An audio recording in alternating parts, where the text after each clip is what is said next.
Hey guys, tonight we're stepping into a world that could feel highly civilized on the surface, yet deeply severe underneath. The Romans gave the ancient world roads, laws, cities, and a powerful idea of order, but that order came with punishments that were often strange, symbolic, and deliberately memorable. Some were meant to correct behavior, some to shame, and some to send a message far beyond the person being punished. If you enjoy calm, carefully researched history like this, do consider subscribing, because a lot of regular viewers stay subscribed simply so they do not miss the next long-form deep dive. And with that, let's begin. When people think about Roman punishment, they often imagine only the most dramatic extremes. But in Roman life, punishment was not simply about pain. It was about hierarchy, reputation, discipline, and public control. Rome was a society built on visible power. Authority had to be seen. Law had to be seen. Even humiliation had to be seen. In that sense, many Roman punishments seem strange to us not only because they were harsh, but because they were deeply theatrical. They turned justice into spectacle and discipline into performance. The Roman state, the Roman household, and the Roman army all depended on obedience, and punishment was one of the tools used to preserve that obedience in every layer of society. One of the clearest examples is the Roman use of public flogging. To a modern audience, whipping may seem like a straightforward physical penalty, but in Rome it also carried a profound social meaning. The body itself reflected status. A Roman citizen, especially a male citizen of standing, was supposed to possess dignity and legal protection. To be beaten publicly like a slave was not just physically painful. It was degrading in a very specific legal and cultural way. That is why citizenship mattered so much. Romans drew hard lines between who could be flogged, who could appeal, and who could be punished summarily. The same act could produce very different consequences depending on whether the accused was a slave, a foreigner, a soldier, a woman, a poor citizen, or a member of the elite. Roman justice was never truly blind. It was structured by rank. This is part of what makes Roman punishments so unusual to modern eyes. They were often designed not around universal fairness, but around social identity. Slaves, for example, could face punishments that were intentionally severe because the Roman economy and household system depended on their labor and submission. A slave who stole, ran away, or disobeyed might be whipped, branded, chained, or forced into exhausting labor. Branding is one of the more disturbing examples of symbolic punishment in Roman society. A mark on the skin could turn discipline into a permanent record. It announced that the body itself now carried evidence of wrongdoing or servile status. In a world where public honor mattered immensely, that kind of visible mark could follow a person for life. Another especially strange Roman punishment involved the concept of the sack, known in Latin as the pena culiae. This penalty became associated above all with parricide, the killing of a parent or close family elder. Roman writers described the condemned person being sewn into a sack, traditionally with animals such as a dog, a rooster, a monkey, and a snake, and then cast into water. Even by ancient standards, it was an unusually symbolic punishment. The condemned was denied ordinary burial and removed from both land and society in a deeply ritualized way. The details may have varied over time, and Roman authors themselves sometimes wrote about such punishments with a mix of legal interest and dramatic emphasis, but the symbolism is clear enough. Parricide in Roman thought was not just murder. It was an assault on the moral structure of the family, and therefore on the wider structure of Roman order. The bizarre nature of the punishment reflected the belief that the crime itself was unnatural. That Roman concern with unnatural disorder appears again in punishments connected to religion. Rome was often practical in government, but it was also highly concerned with ritual purity, sacred duties, and the favor of the gods. One of the most famous examples is the punishment for a Vestal virgin who broke her vow of chastity. The Vestals held a unique position in Roman religion. They were priestesses entrusted with maintaining the sacred fire of the city, and their purity was tied symbolically to the safety of Rome itself. Because their bodies were considered sacred, the Romans avoided shedding their blood directly. Instead, a condemned Vestal could be buried alive in an underground chamber with a small amount of food, as if the state were preserving the form of ritual restraint while still carrying out a death sentence. It is one of the clearest examples of Roman punishment becoming strange through logic rather than chaos. The method seems horrifying, but to Roman authorities it solved a religious problem. It allowed punishment without openly violating a taboo. In the Roman military, punishment could become even more systematic. The Roman army depended on discipline more than almost any other institution in Roman life. Soldiers marched long distances, built roads and camps, obeyed strict chains of command, and fought in coordinated formations where a single failure could endanger everyone. Because of that, punishments in the army were meant to terrify. One of the most notorious was decimation. If a unit mutinied, deserted, or disgraced itself gravely, the group could be divided into tens, and one man in each 10 selected by lot for execution, often at the hands of the other 9. The shock of this punishment lies not only in its cruelty, but in its method. It transformed discipline into shared guilt. Even the survivors were marked by the experience. They had to live with the memory of participating in the death of their comrades and with the knowledge that disobedience had invited collective consequences. It was less a punishment of individuals than a brutal lesson for the group. Yet not all strange Roman punishments ended in death.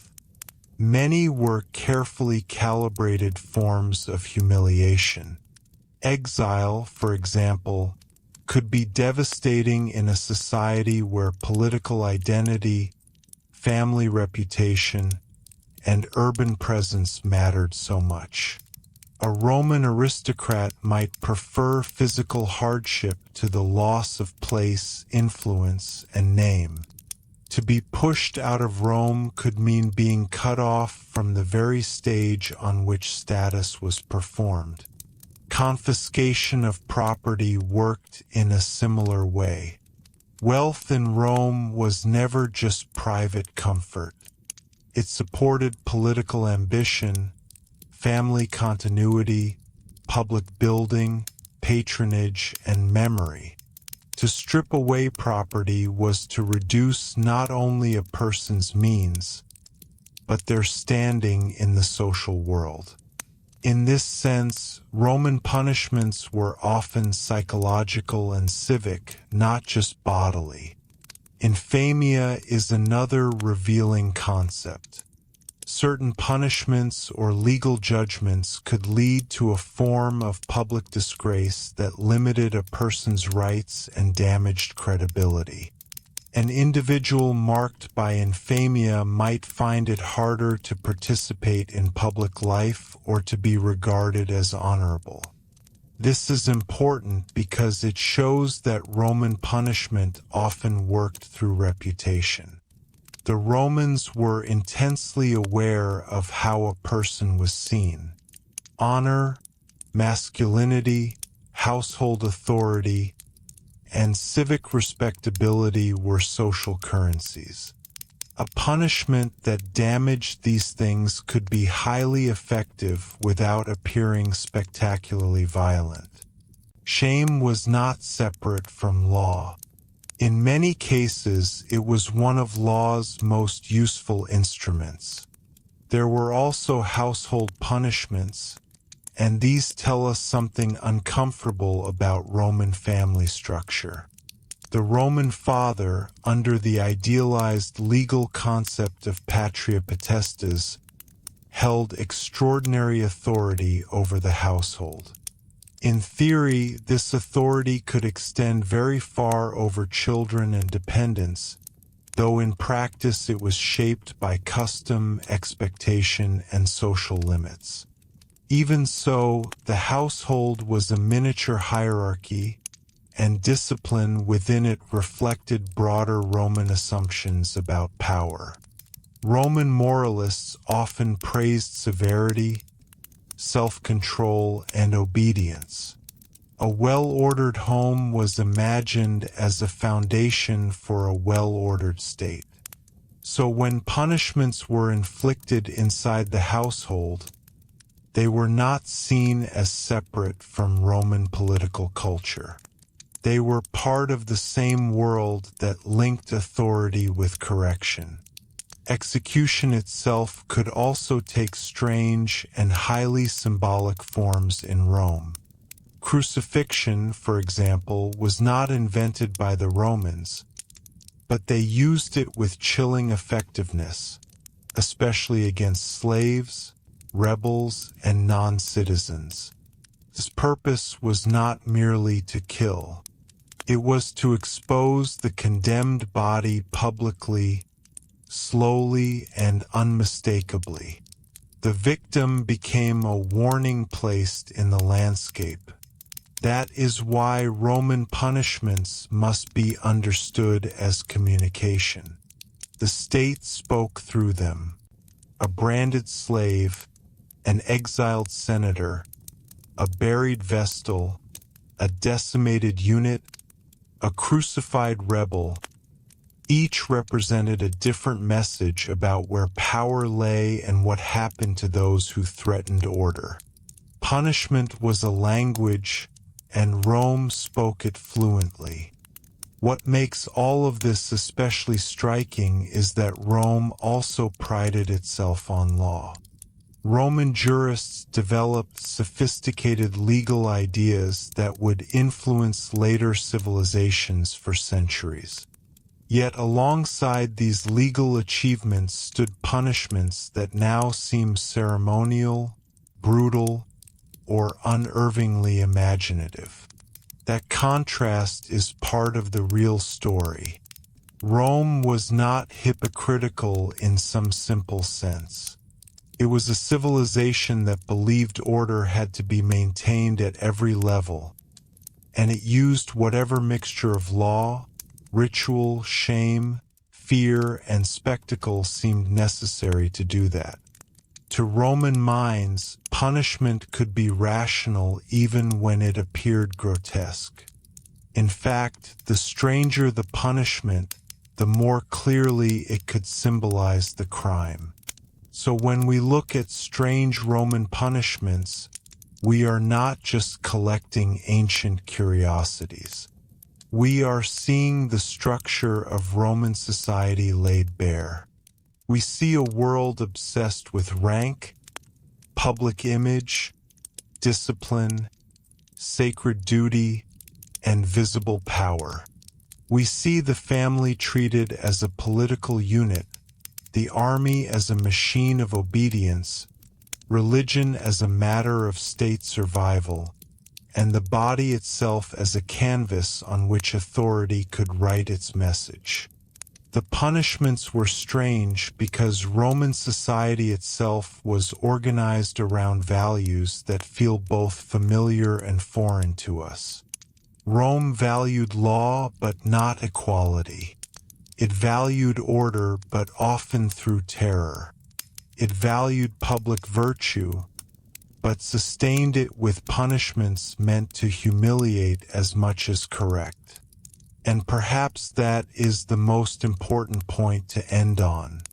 The Romans did not preserve their vast world only through engineering, administration, and military strength. They also preserved it through fear made visible. Their punishments remind us that behind the marble temples, the forums, the roads, and the rhetoric of civilization stood a hard system of control. Strange as these punishments may seem now, they were not marginal to Roman life. They were central to how Rome imagined justice, power, and social survival. The empire did not simply conquer territory. It disciplined bodies, households, and minds. And in that discipline, we can still see one of the clearest truths about ancient Rome. It was brilliant, durable, and orderly, but never gentle. As Rome continued to expand across the Mediterranean world, the Roman state found itself ruling over millions of people from very different cultures, languages, and traditions. Maintaining order in such a vast and diverse empire required more than armies and governors. It required a system that constantly reminded people of who held authority. Punishment became one of the most visible tools for maintaining that authority. It was not only about correcting individual crimes, but about reinforcing a larger message. Rome was watching, Rome remembered, and Rome would respond. One unusual punishment that illustrates this mindset involved forced labor in the mines. Roman mines were scattered across the empire, from Spain to the Balkans, producing metals that fueled the Roman economy. Being sentenced to the mines was often considered worse than death by some Roman writers. Prisoners were sent far from their homes and forced into relentless physical labor in dark, dangerous conditions. The mines were not simply workplaces. They were environments of exhaustion and control. Chains, strict supervision, and isolation ensured that escape was nearly impossible. In many cases, the punishment was intended to remove a person permanently from society. The condemned individual effectively disappeared into the machinery of the empire's economic system. Another punishment that appears strange today involved public shaming rituals. Roman culture placed enormous weight on reputation. A person's honor was not merely personal. It was tied to family, ancestors, and political identity. Because of this, the Romans understood that humiliation could be as powerful as physical pain. Certain offenders might be paraded publicly, forced to wear signs describing their crimes, or displayed in ways meant to provoke ridicule. This kind of punishment worked by damaging a person's social standing in a community that valued dignity and reputation above almost everything else. Once that reputation was broken, rebuilding it could be nearly impossible. Roman punishments could also take the form of exclusion from civic life. In a society where citizenship carried specific privileges, losing those privileges could be devastating.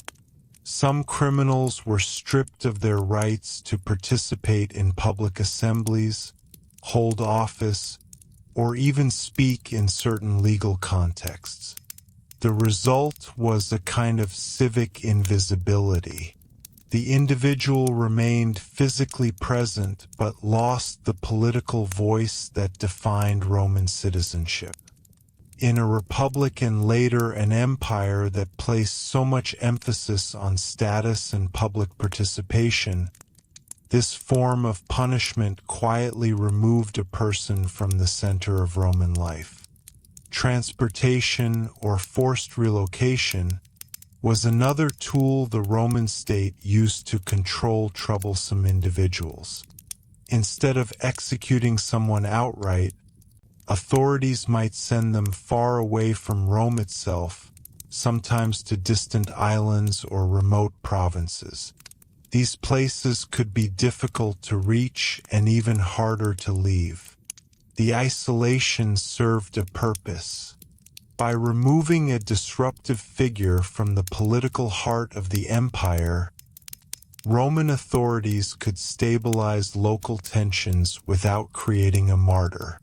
For many aristocrats and political rivals, exile became a deeply personal tragedy. They might retain their lives, but they lost the world that gave those lives meaning. Interestingly, many Roman punishments were designed to reflect the nature of the crime itself.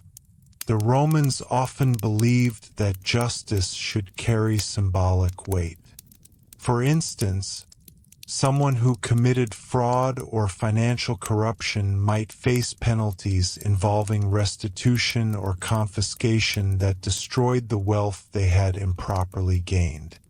In this way, punishment mirrored wrongdoing. The idea was that justice should restore balance, not simply inflict suffering.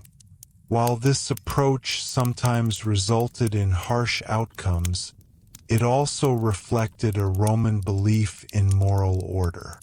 Crime disrupted that order, and punishment was meant to repair it. Even within the Roman army, punishments varied depending on the offense. Soldiers who fell asleep on guard duty might face severe consequences because their failure endangered the entire unit. Discipline was the backbone of Roman military success, and commanders were expected to enforce it strictly. Yet Roman officers also understood that morale mattered. Punishments therefore balanced fear with practicality. Excessive cruelty could damage loyalty, while too much leniency could invite chaos. This delicate balance shaped how military justice operated across the empire's legions. Roman punishments also reveal a broader truth about how ancient societies functioned. Without modern prisons, surveillance systems, or bureaucratic policing, governments relied heavily on visible consequences. Punishment needed to be memorable because it had to deter others. A public execution, a humiliating display, or a dramatic ritual punishment communicated a clear warning to the wider population. The spectacle itself became part of governance. People did not simply hear about the law, they saw its results. Over time, these practices evolved as Roman law developed and as the empire changed. By the later imperial period, legal reforms and Christian influence began to shape attitudes toward punishment. Some older practices gradually declined. Looking back today, the strange punishments of ancient Rome tell us less about cruelty alone and more about how the Romans understood power. Their punishments were designed to control bodies, reputations, and communities. They communicated authority in ways that were unmistakable to those who lived under Roman rule. And while the details may seem distant or unsettling to modern audiences, they reveal how deeply the Romans believed that stability required visible enforcement. In many ways, the Roman system reminds us that every civilization develops its own methods of maintaining order. What seems strange to us today once made sense within the cultural and political framework of the ancient world. By studying these punishments carefully, historians gain insight into how the Romans organized their society, how they defined justice, and how they maintained control over one of the largest empires the ancient world had ever seen.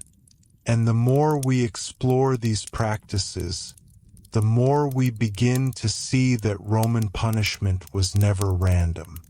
It was structured, symbolic, and deeply connected to the values that shaped Roman civilization itself. If we continue looking closely, even stranger examples begin to appear. Cases where punishment blended ritual, law, and spectacle in ways that reveal just how complex Roman ideas of justice could be. As we continue exploring the strange punishments of ancient Rome, it becomes clear that many of them were not only about controlling crime, but about reinforcing the moral values that Roman society believed held the world together. Roman culture placed enormous importance on discipline, loyalty, and respect for authority. When these values were threatened, punishments were often designed to restore the balance that Romans believed had been disturbed.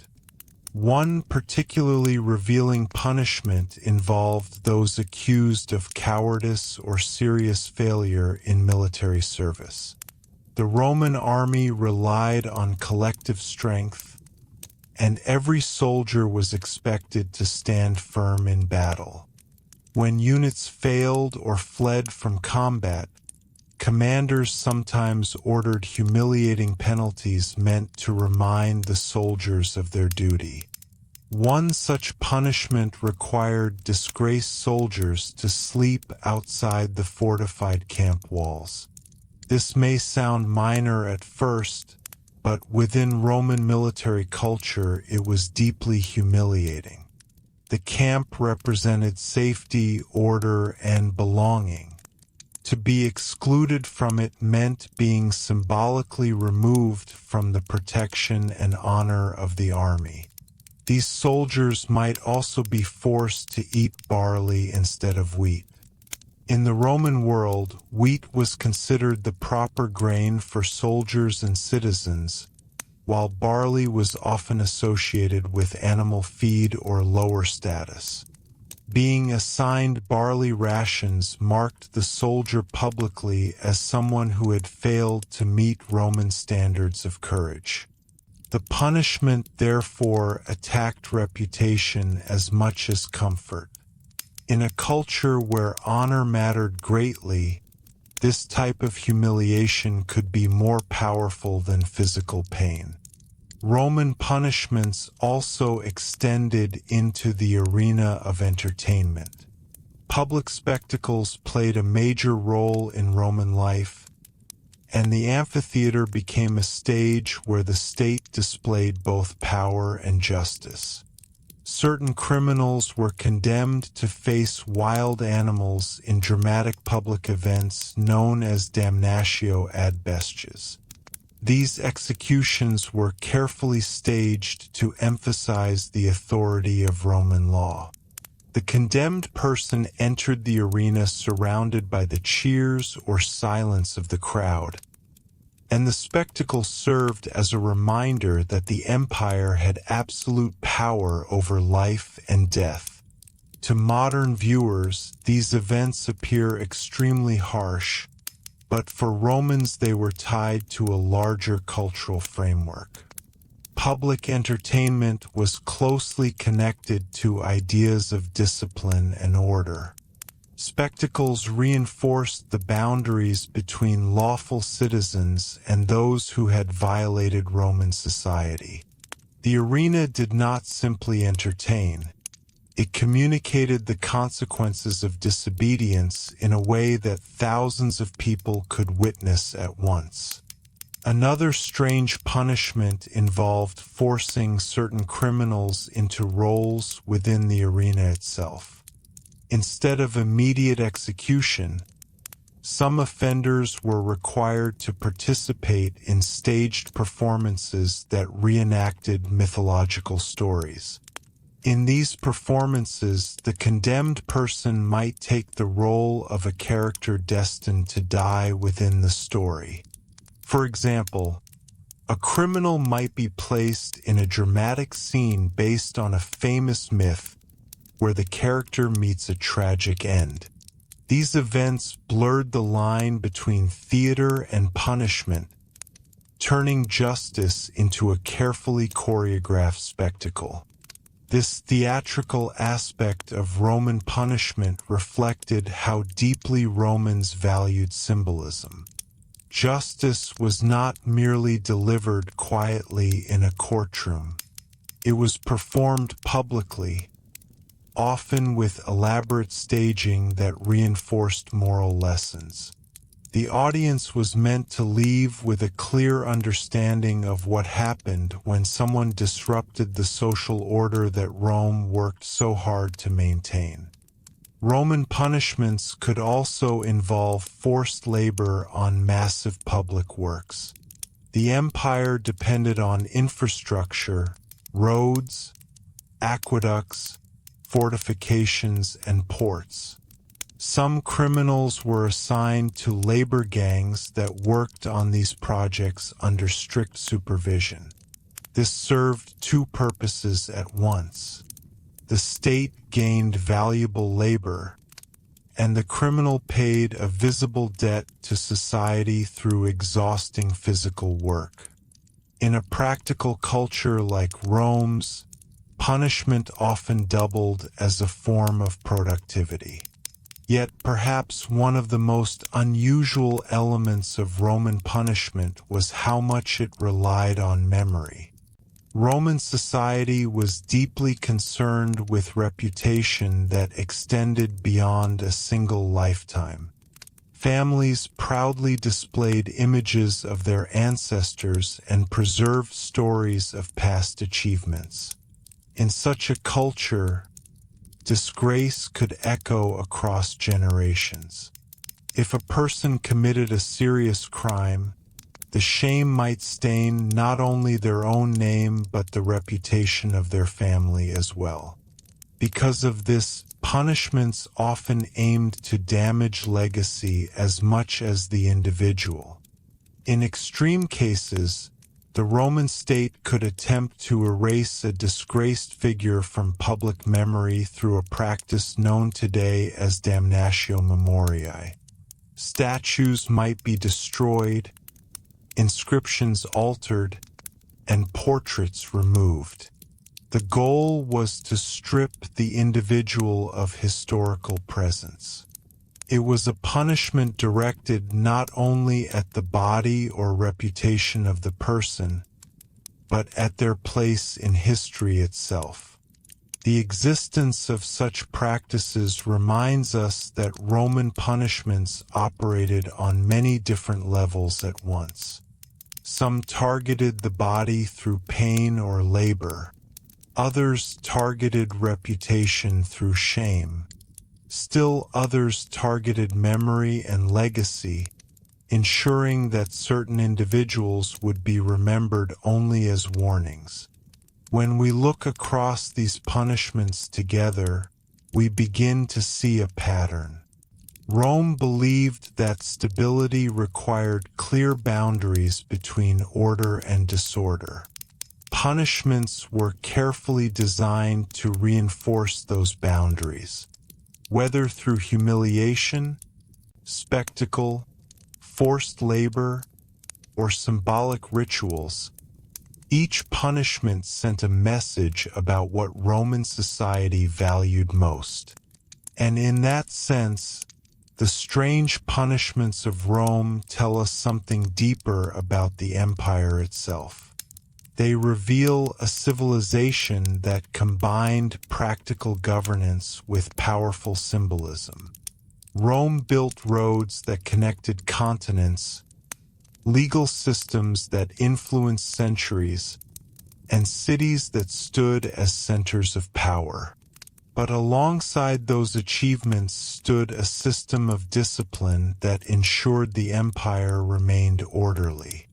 Understanding these punishments does not simply show us how Rome treated criminals.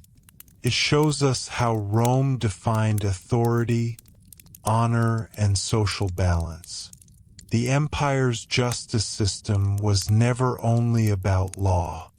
It was also about maintaining a visible structure of power that everyone, from slave to senator, could see and understand. And the more we examine these traditions, the clearer it becomes that Rome's approach to punishment was deeply intertwined with its vision of civilization itself. As Roman society grew more complex, so did its legal thinking. Courts, magistrates, and legal scholars debated not only what crimes had occurred, but what kind of punishment would restore balance to the community. In Roman thought, justice was rarely separated from order. A punishment had to demonstrate that the social fabric remained intact. This is one reason Roman penalties often carried layers of symbolism that might seem unusual today.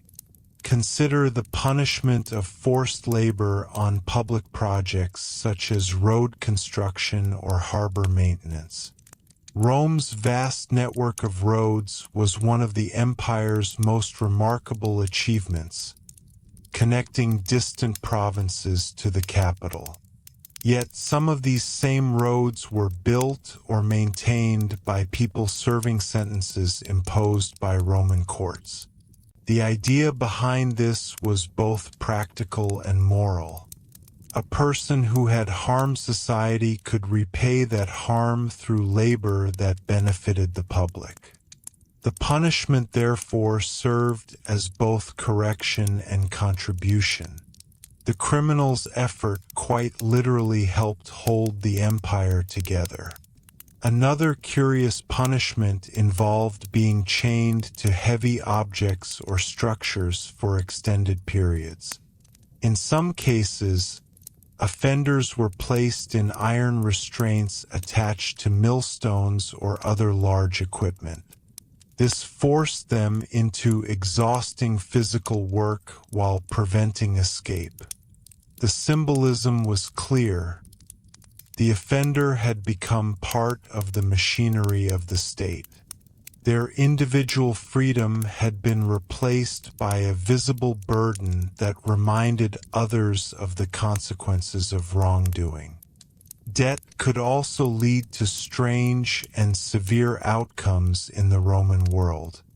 In earlier periods of Roman history, a person unable to repay significant debts could fall into a form of debt bondage. The debtor might be compelled to work for the creditor until the debt was satisfied. Although later legal reforms limited these practices, the earlier system reveals how Roman law connected personal responsibility with social obligation.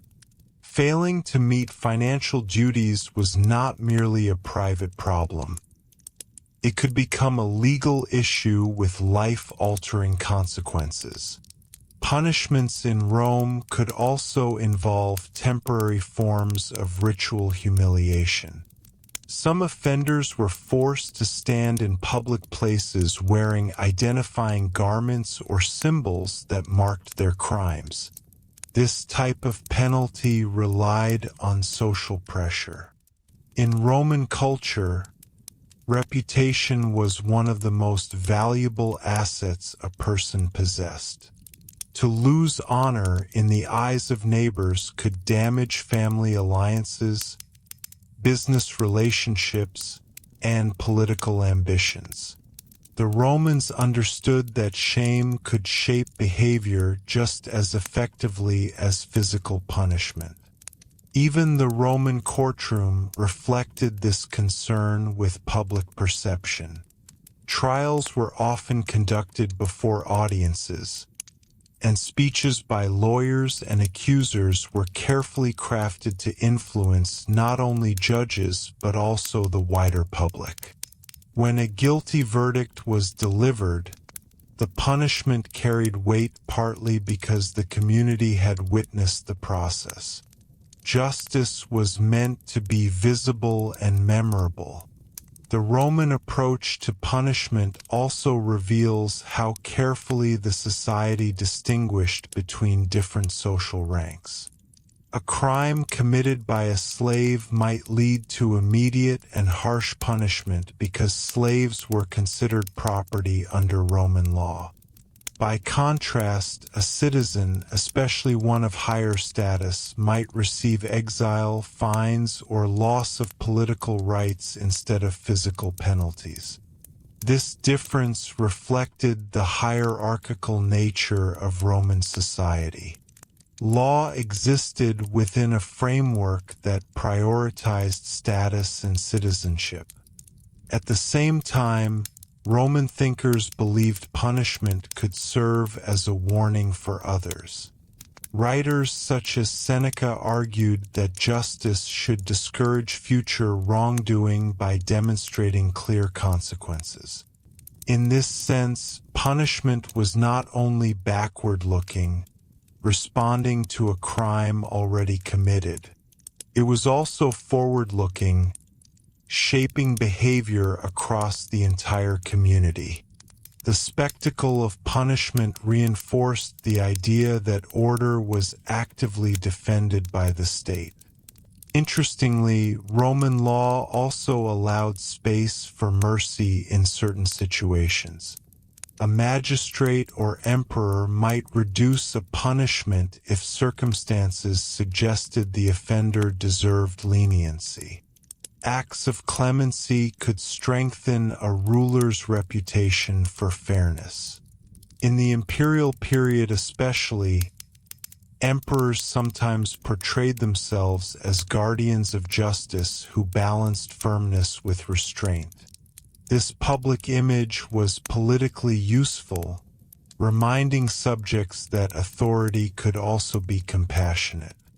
By the later centuries of the empire, changing cultural influences began to reshape Roman attitudes toward punishment.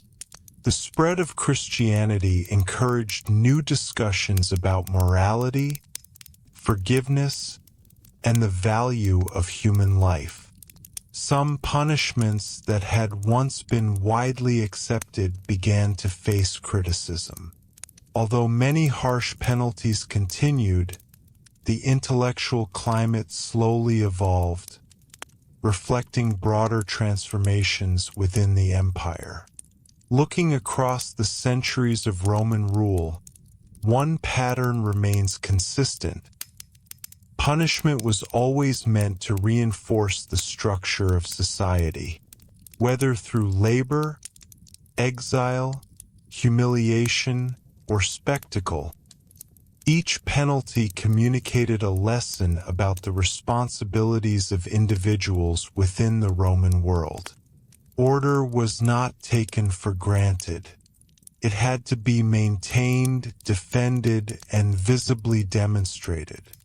And that is perhaps the most revealing aspect of these strange punishments.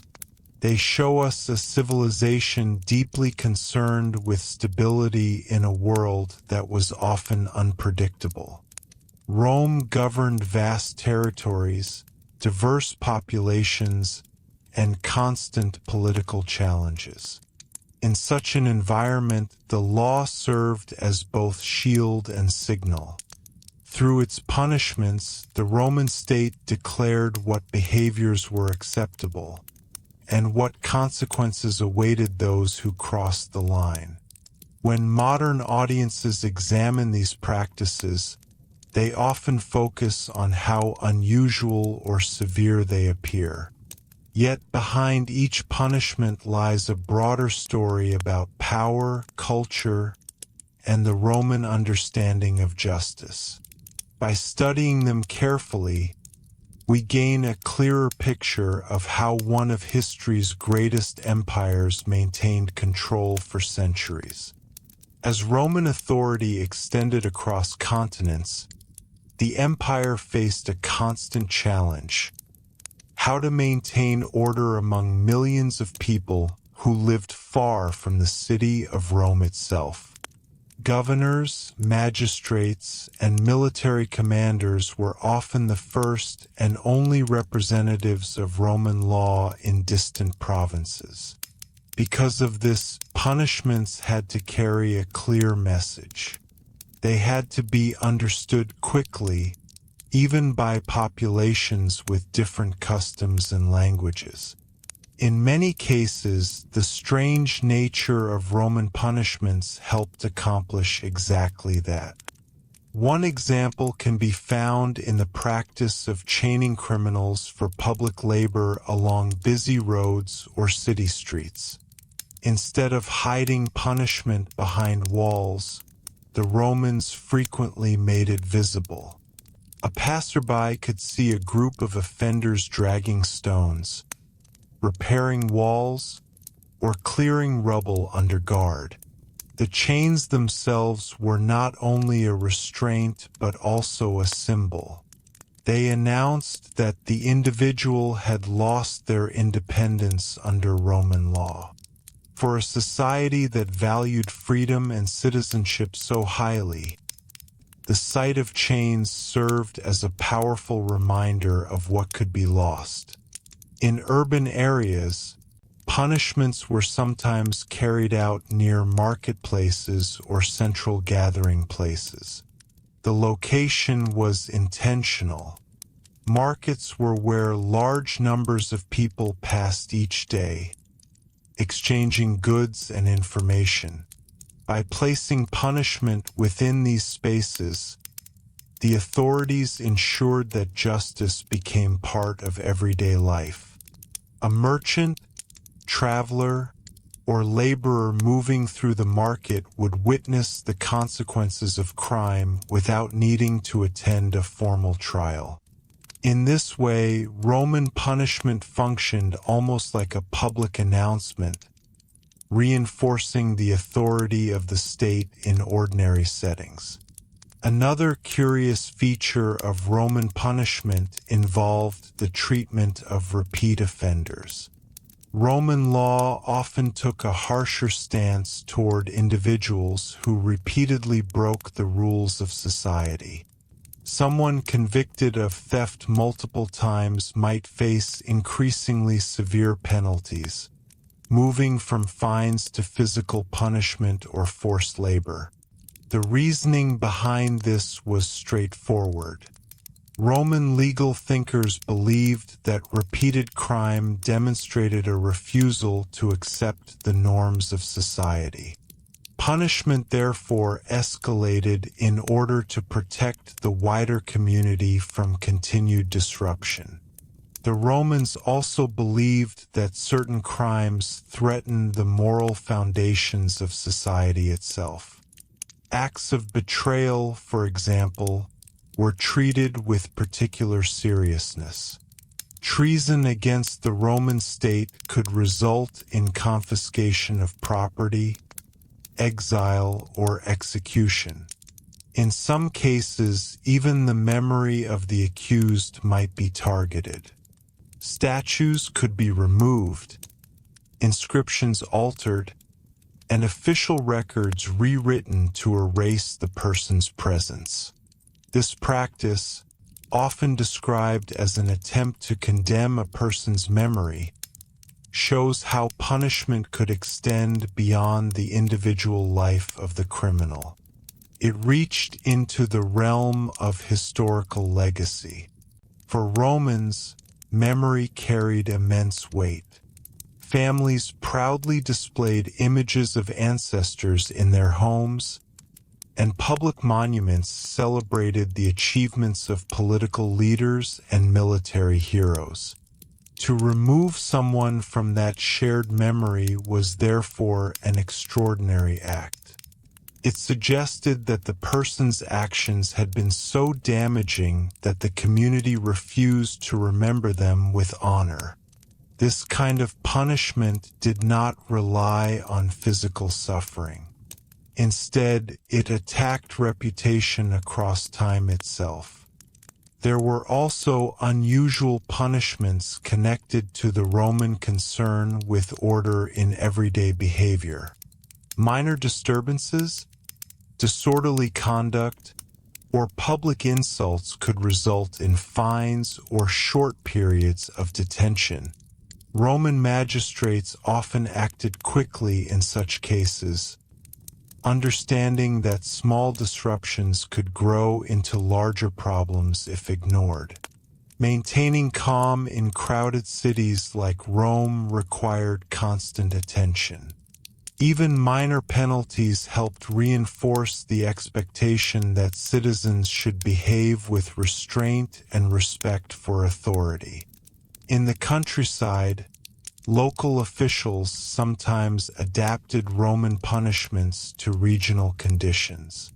A farmer accused of damaging irrigation channels or public land might be required to repair the damage personally.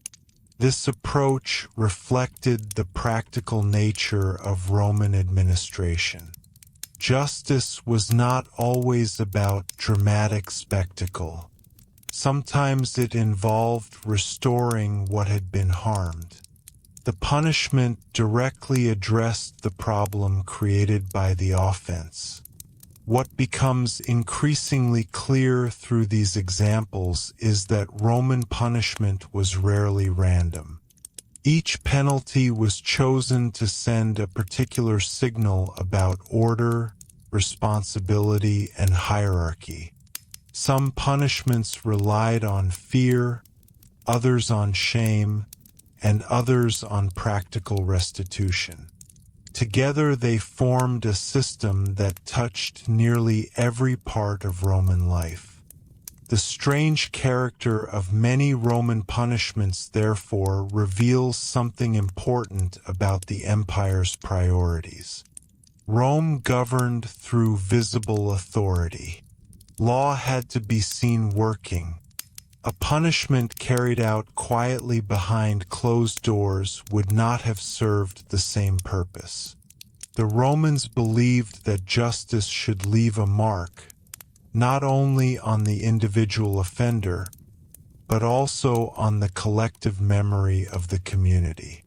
This approach helps explain how Rome maintained control over such an enormous territory for centuries.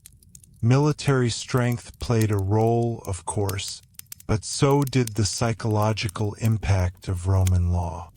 People understood that the empire enforced its rules consistently and publicly. Punishments, whether severe or symbolic, reminded everyone of the boundaries that held Roman society together. And as historians look back on these practices today, they reveal the deeper structure of Roman civilization. Beneath the famous achievements, its architecture, engineering, literature, and political institutions stood a carefully maintained system of discipline. Strange as some of these punishments may appear, They were part of a broader effort to preserve stability in a complex and ever-expanding empire. Through them, we see not only how Rome punished wrongdoing, but how it defined order itself. As we move deeper into the Roman world, it becomes clear that punishment was not only a legal matter but also a reflection of Roman ideas about morality and responsibility. The Romans believed that a well-ordered society required individuals to understand their place within a hierarchy. When someone violated that structure, whether through crime, disobedience, or dishonor, the response often involved punishments that reminded everyone else where the boundaries of acceptable behavior truly lay. One of the more unusual examples involved the punishment of those who falsified documents or seals. In a society that relied heavily on written orders, contracts, and official decrees, forgery was considered a serious threat to public trust. Roman authorities sometimes responded by imposing penalties that permanently marked the offender's reputation. The guilty person might lose legal credibility, meaning their testimony could no longer be trusted in court.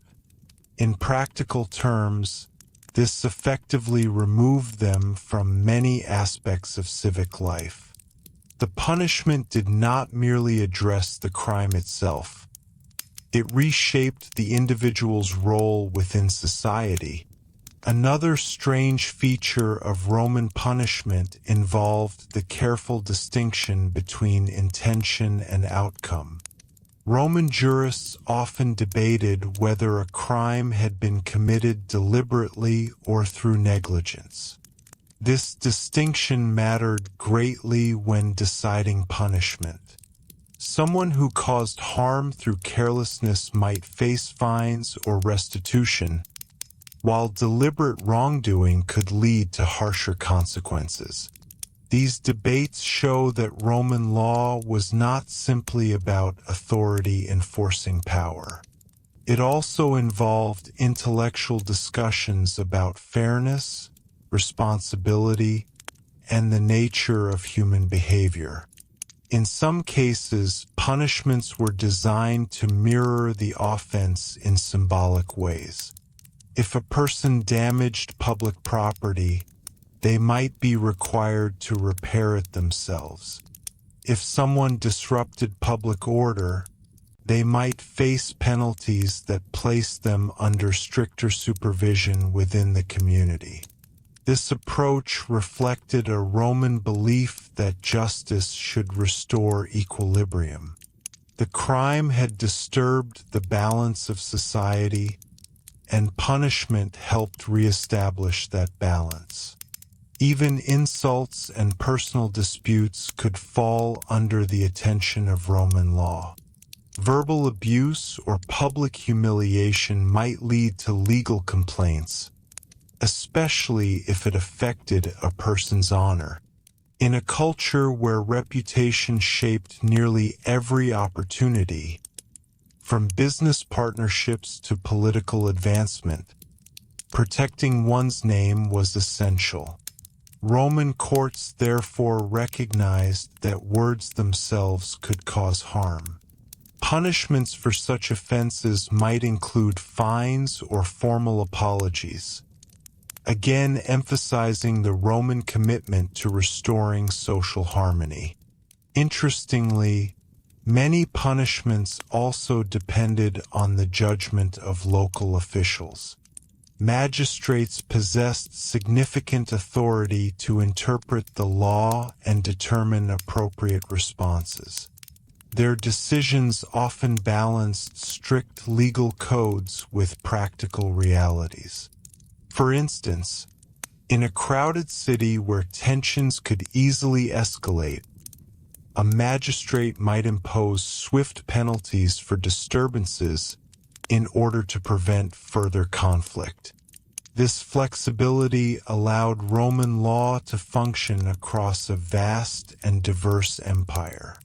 Punishments were also influenced by the Roman concept of dignitas, a term that described personal dignity, reputation, and social standing. A person with high dignitas had more to lose when their reputation was damaged. As a result, certain penalties carried enormous consequences for members of the elite even when the physical punishment was minimal.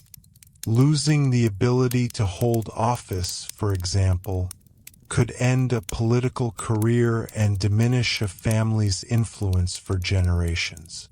The Roman emphasis on dignity also explains why exile remained one of the most powerful punishments available to the state.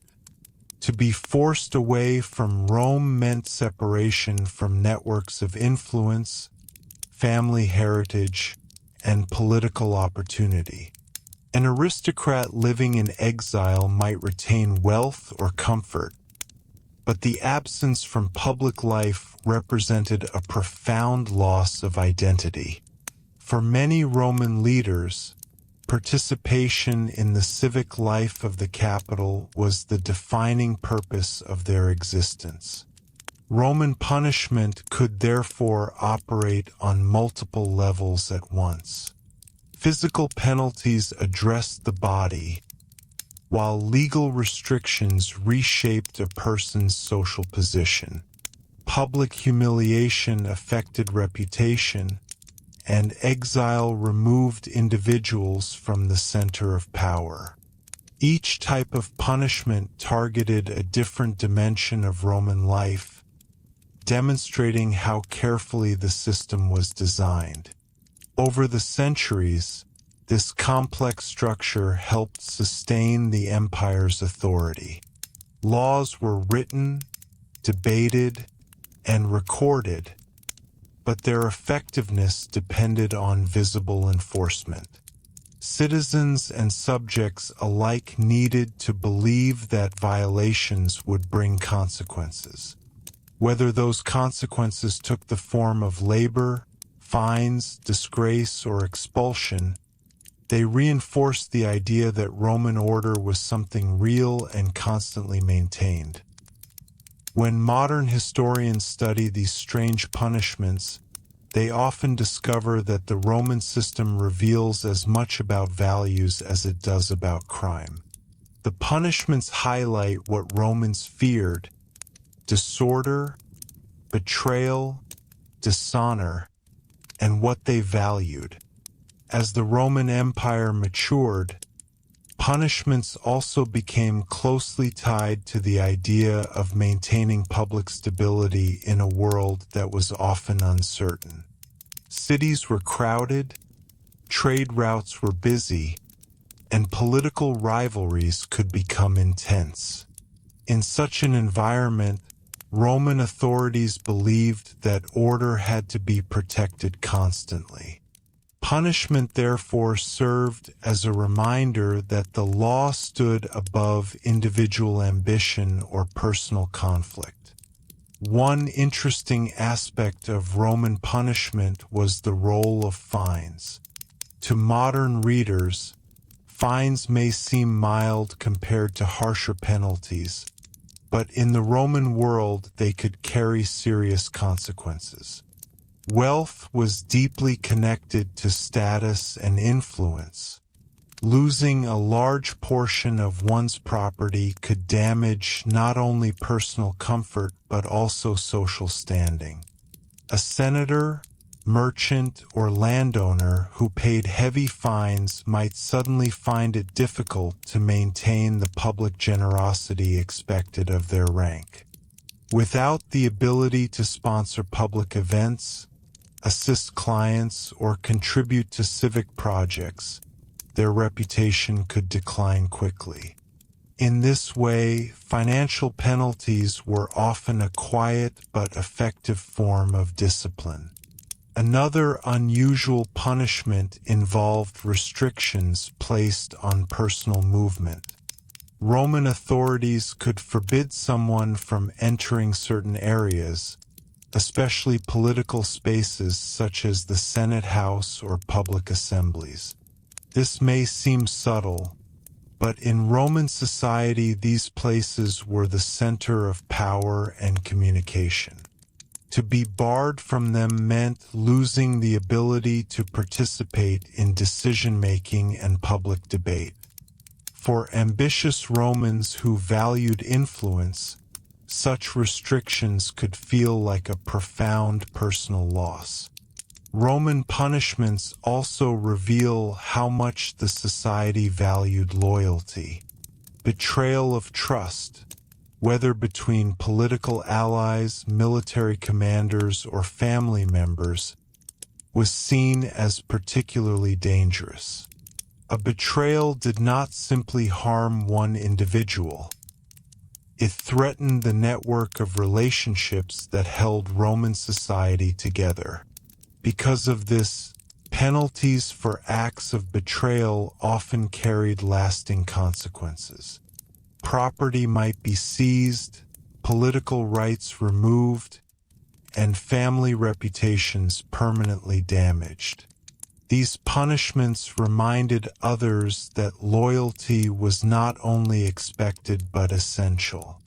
At times, punishments were also intended to reinforce Roman ideas of moral behavior. The Romans believed that public life should reflect certain virtues: discipline, moderation, and respect for tradition.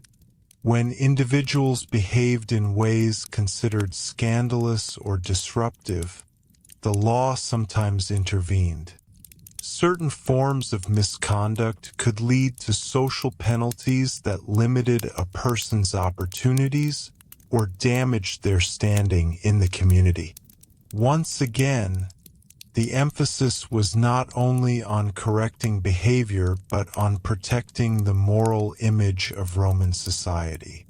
In the provinces, governors had considerable authority to apply Roman law while also adapting it to local conditions.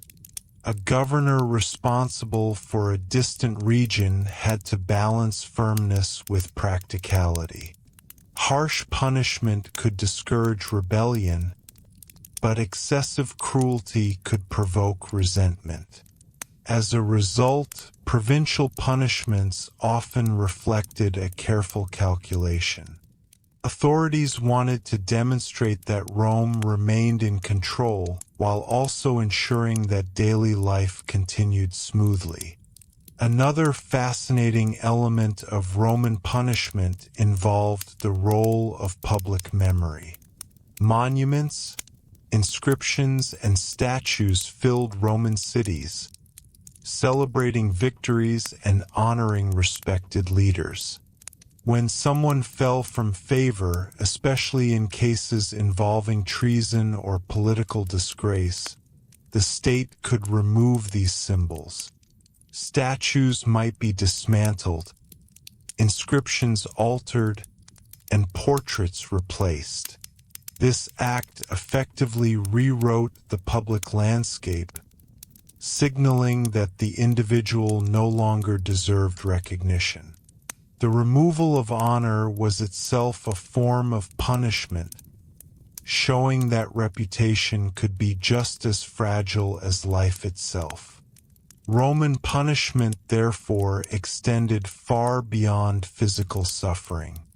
It touched nearly every part of social existence. Wealth, reputation, political participation, and even historical memory. The system worked because Romans cared deeply about these things.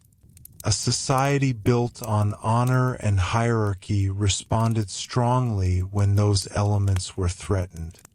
Looking back today, the strange punishments of Rome reveal the priorities of an empire that governed vast territories and diverse peoples. The Romans understood that maintaining control required more than soldiers and laws written on tablets. It required visible reminders of authority woven into everyday life. Punishments, whether dramatic or subtle, served that purpose. And through these practices we see how the Romans tried to protect what they valued most: stability, hierarchy, and the continued strength of their civilization. As the centuries passed, Roman punishments continued to reflect the empire's constant effort to maintain stability across a vast and complicated world. Rome governed territories stretching from Britain to North Africa and from Spain to the Middle East. Within those lands lived millions of people with different languages, customs, and traditions. Roman law, therefore, had to operate as a unifying force. Punishments were one of the ways the empire communicated its authority to people who might never visit Rome itself. An interesting example of this can be seen in the punishment of officials who abused their power. Roman governors and administrators controlled taxes, legal disputes, and local security in the provinces. Because these officials held such influence, corruption was a serious concern. If a governor was accused of exploiting a province for personal gain, the case could eventually reach courts in Rome. When corruption was proven, the punishment often included heavy financial penalties and the loss of political privileges. This type of discipline served two purposes. It punished the individual while also reassuring provincial populations that Rome did not tolerate unchecked abuse from its own representatives. Another curious element of Roman punishment involved the idea of restitution. Roman law frequently attempted to repair the damage caused by a crime rather than focusing only on the criminal. If property had been stolen, the offender might be required to repay several times its value. If public resources were damaged, the responsible person could be ordered to restore them at their own expense. This approach reflects the practical mindset of Roman administration. Justice was expected to correct disruptions and return society to its proper functioning. Roman punishments also reveal the empire's attention to maintaining social order within crowded cities. Rome itself was an enormous urban center by ancient standards, filled with markets, workshops, apartment buildings, and narrow streets. Conflicts were inevitable in such a dense environment. Authorities therefore imposed penalties for actions that threatened public peace, such as starting fires through negligence or causing disturbances in busy areas. These punishments reminded residents that individual behavior had consequences for the safety of the entire community. Even entertainment and leisure could fall under the influence of Roman law. The amphitheater and public games were central features of Roman culture, drawing large crowds from every social class. Because these gatherings brought together thousands of people, maintaining order within them was essential. Officials closely supervised events, and individuals who disrupted the peace or disobeyed instructions could face swift punishment. The message was clear. Even moments of celebration remained under the watchful presence of Roman authority. Punishment in Rome also intersected with the empire's military structure. Veterans who had completed their service were often rewarded with land or financial benefits. However, those who betrayed their oath during service could lose these privileges. This loss of reward functioned as a powerful reminder that loyalty to the state was not optional. The Roman army relied on discipline and trust, and punishments reinforced the seriousness of the soldiers' commitment. Over time, emperors themselves played an important role in shaping the tone of punishment across the empire.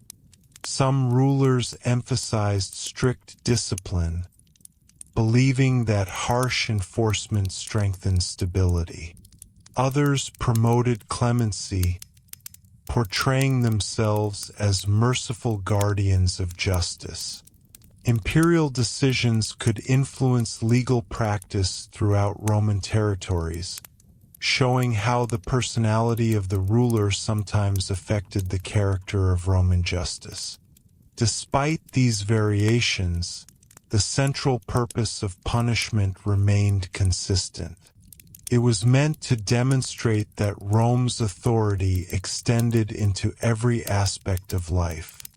Whether addressing corruption, restoring damaged property, controlling urban disturbances, or enforcing military discipline, the law acted as a constant presence in the daily experience of Roman subjects. From a modern perspective, some of these punishments appear unusual because they blend practicality with symbolism. A fine might damage reputation as much as wealth. Exile might remove a political rival without public violence. Forced labor might transform punishment into a visible contribution to public works. Each response was carefully connected to the Roman understanding of order. By examining these practices, historians gain insight into how the Roman Empire managed to govern such an enormous territory for centuries. Power alone could not maintain that system. Authority had to be reinforced through laws that people recognized and consequences that people understood. In the end, the strange punishments of ancient Rome reveal a civilization deeply concerned with balance. Roman leaders believed that society functioned properly only when every individual respected the boundaries set by law and tradition. When those boundaries were crossed, punishment served as the tool that restored the structure on which Roman life depended. As Roman civilization moved through the imperial centuries, punishments also reflected the empire's growing concern with maintaining control over a population that was both enormous and diverse. Rome governed not only cities but also remote villages, deserts, forests, and coastal regions far from the Mediterranean heartland. Because communication could be slow and authority distant, Roman law relied heavily on visible consequences. When punishment occurred, it often did so in ways that ensured the wider community would understand the authority behind it. One revealing example involved the punishment of tax evasion. The Roman state depended heavily on taxes collected from its provinces to support armies, infrastructure, and public administration. When individuals attempted to avoid these obligations, authorities treated the matter seriously. Offenders could face heavy fines, confiscation of property, or even forced labor if the evasion was large enough. The intention was not only to recover lost revenue, but to demonstrate that the financial foundations of the empire were protected by law. Another curious element of Roman punishment involved restrictions on professional activity. Certain crimes could result in a person being banned from practicing a trade or profession. A dishonest merchant, for example, might lose the right to operate in markets, while a corrupt official could be barred from holding administrative positions in the future. These punishments worked by removing the offender from the very environment where the wrongdoing had occurred. By doing so, Roman authorities attempted to prevent future harm while reinforcing the expectation of honest conduct. Roman punishments also reveal how the empire managed disputes within communities. Conflicts over land boundaries, water access, or commercial agreements were common in both urban and rural areas. When such disagreements escalated into legal cases, the penalties often required the responsible party to repair the damage or compensate the injured side. This emphasis on restitution shows the practical nature of Roman law. Justice was expected to restore order and allow normal life to continue. In large cities, punishments sometimes targeted behavior that endangered public safety. Fires, for instance, were a constant threat in densely populated neighborhoods where wooden buildings stood close together. If someone caused a fire through negligence, authorities might impose severe penalties. The reasoning was straightforward. A single careless act could destroy entire districts. Punishment therefore served as a warning that personal irresponsibility could have devastating consequences for the wider population. Another unusual feature of Roman justice was the way it interacted with local customs across the provinces. While Roman law provided a general framework, governors sometimes allowed regional traditions to influence how punishments were carried out. This flexibility helped the empire maintain stability in areas where cultural practices differed significantly from those of Rome itself. By blending Roman authority with local expectations, officials could enforce order without creating unnecessary resistance. Roman punishments also reveal a broader concern with maintaining respect for institutions. Insulting a magistrate, disrupting a legal proceeding, or refusing to obey an official order could result in penalties meant to reinforce the dignity of public offices. The Roman state depended on the authority of its representatives. If that authority appeared weak, the entire structure of governance could be undermined. Punishments therefore protected not only individuals but also the credibility of Roman institutions. Even small details of Roman life could fall under the watch of the law. Regulations governed marketplaces, building practices, and public behavior. Violations might lead to fines or temporary detention. Although these punishments may seem minor, they contributed to a broader culture of discipline. By addressing small disruptions quickly, Roman officials hoped to prevent larger conflicts from emerging. When we look at the entire system, a consistent pattern appears.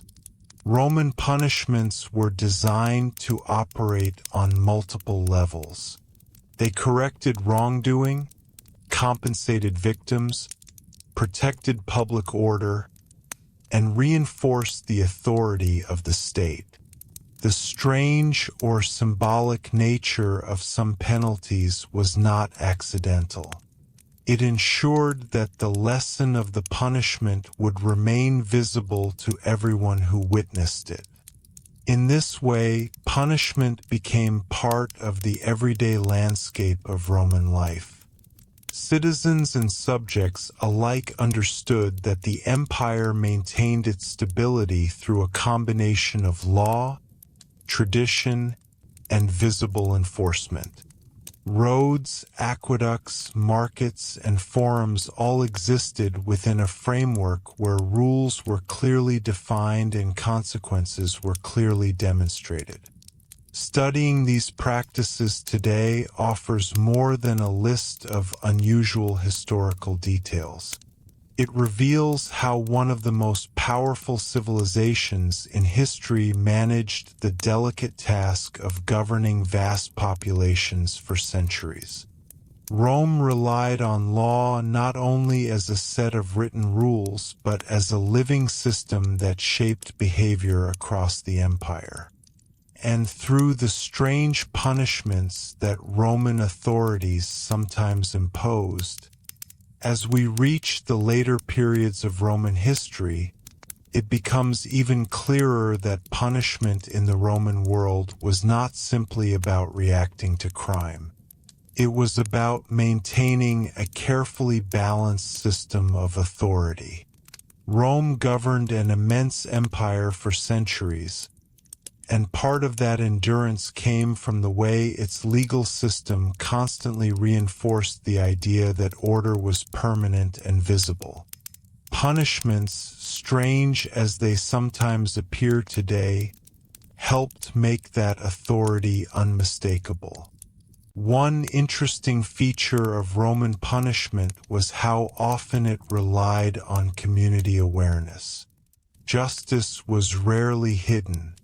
When someone committed a serious offense, the consequences were usually carried out in ways that others could observe or hear about. In small towns, the entire local population might become aware of the sentence. In larger cities, punishments near forums, markets, or public buildings ensured that large numbers of people witnessed the authority of Roman law in action. This visibility helped maintain the reputation of the legal system. The Romans also believed that punishment should protect the stability of daily life. In busy trading centers, for example, commercial honesty was extremely important. Merchants relied on trust, accurate weights, and fair agreements. If someone attempted to cheat customers or manipulate measures, Roman officials could impose fines, confiscate goods, or ban the offender from conducting trade. These punishments protected the reliability of markets, which were vital to the functioning of Roman cities. Another curious aspect of Roman justice involved how it addressed disorderly behavior in public spaces. Cities like Rome, Alexandria, and Antioch were filled with crowds, festivals, and political gatherings. In such environments, maintaining calm was a constant challenge. People who incited riots or created disturbances could face swift penalties designed to restore peace quickly. Authorities understood that even small conflicts could spread rapidly in crowded urban settings. Roman punishment also reflected the empire's concern with maintaining respect for hierarchy. Social rank mattered greatly, and the law often reinforced that structure. When someone insulted or physically attacked a person of higher status, the consequences could be severe. These penalties reinforced the expectation that individuals must recognize and respect the roles others held within Roman society. To violate that structure was not only a personal offense, but also a disruption of the social order. Interestingly, Roman punishments could sometimes involve relocation rather than confinement. Instead of imprisoning someone for long periods, authorities might send the individual away from their home city or region. This practice allowed officials to remove troublemakers from areas where they caused conflict. The punishment disrupted the person's life while reducing tensions within the local community. It was a practical solution that addressed both the individual and the broader social environment. Roman law also paid attention to the consequences of negligence. If a person's carelessness caused harm, such as allowing livestock to damage another's property or failing to maintain a structure that collapsed, penalties could require compensation and repair. This emphasis on responsibility shows how Roman justice attempted to maintain fairness in everyday relationships between neighbors and business partners. Over time, Roman legal thinking became increasingly sophisticated. Legal scholars wrote detailed commentaries discussing how laws should be interpreted and applied. They debated how punishment should balance deterrence, fairness, and the needs of the community. Although many punishments appear severe from a modern perspective, the Romans themselves often saw them as part of a logical system designed to preserve order. By the later centuries of the empire, changes in religion and philosophy also influenced attitudes toward punishment. As Christianity spread throughout Roman territories, new ideas about mercy, forgiveness, and moral responsibility began to shape legal discussions. Some emperors issued laws that moderated certain older practices or emphasized more regulated forms of justice. While the Roman system remained strict, these cultural shifts gradually introduced different perspectives on how punishment should function. Looking back today, the strange punishments of ancient Rome reveal more than a series of unusual historical practices. They show how deeply the Romans believed that society depended on clear rules and visible consequences. Punishment was one of the tools that helped maintain a sense of order in a world that was often unpredictable. The empire's roads, cities, armies, and legal traditions all relied on the same underlying principle. Stability required discipline. Every punishment, whether dramatic or subtle, reinforced that idea. Through them, the Roman state communicated that laws were not abstract concepts written on tablets. They were active forces shaping the behavior of millions of people across continents. And in studying these punishments today, we gain insight into the mindset of a civilization that shaped much of the ancient world. Rome believed that justice, authority. As the Roman world continued to evolve, punishments also reflected the empire's deep concern with preserving long-term stability. Roman leaders understood that their civilization depended not only on armies and taxation but also on shared expectations about behavior. Law created those expectations, and punishment ensured they were taken seriously. For people living anywhere within Roman territory, from distant provincial towns to the crowded neighborhoods of the capital, the presence of justice reminded them that Rome's authority extended into everyday life. One particularly interesting feature of Roman punishment was how it addressed the misuse of public resources. Aqueducts, roads, bridges, and grain supplies were essential to the functioning of Roman cities. If someone damaged these systems, whether through theft or negligence, Authorities could impose penalties that forced the offender to repair the damage or compensate the community. The reasoning behind this was practical. Public infrastructure represented the strength and generosity of the Roman state. Protecting it was therefore considered a matter of civic responsibility.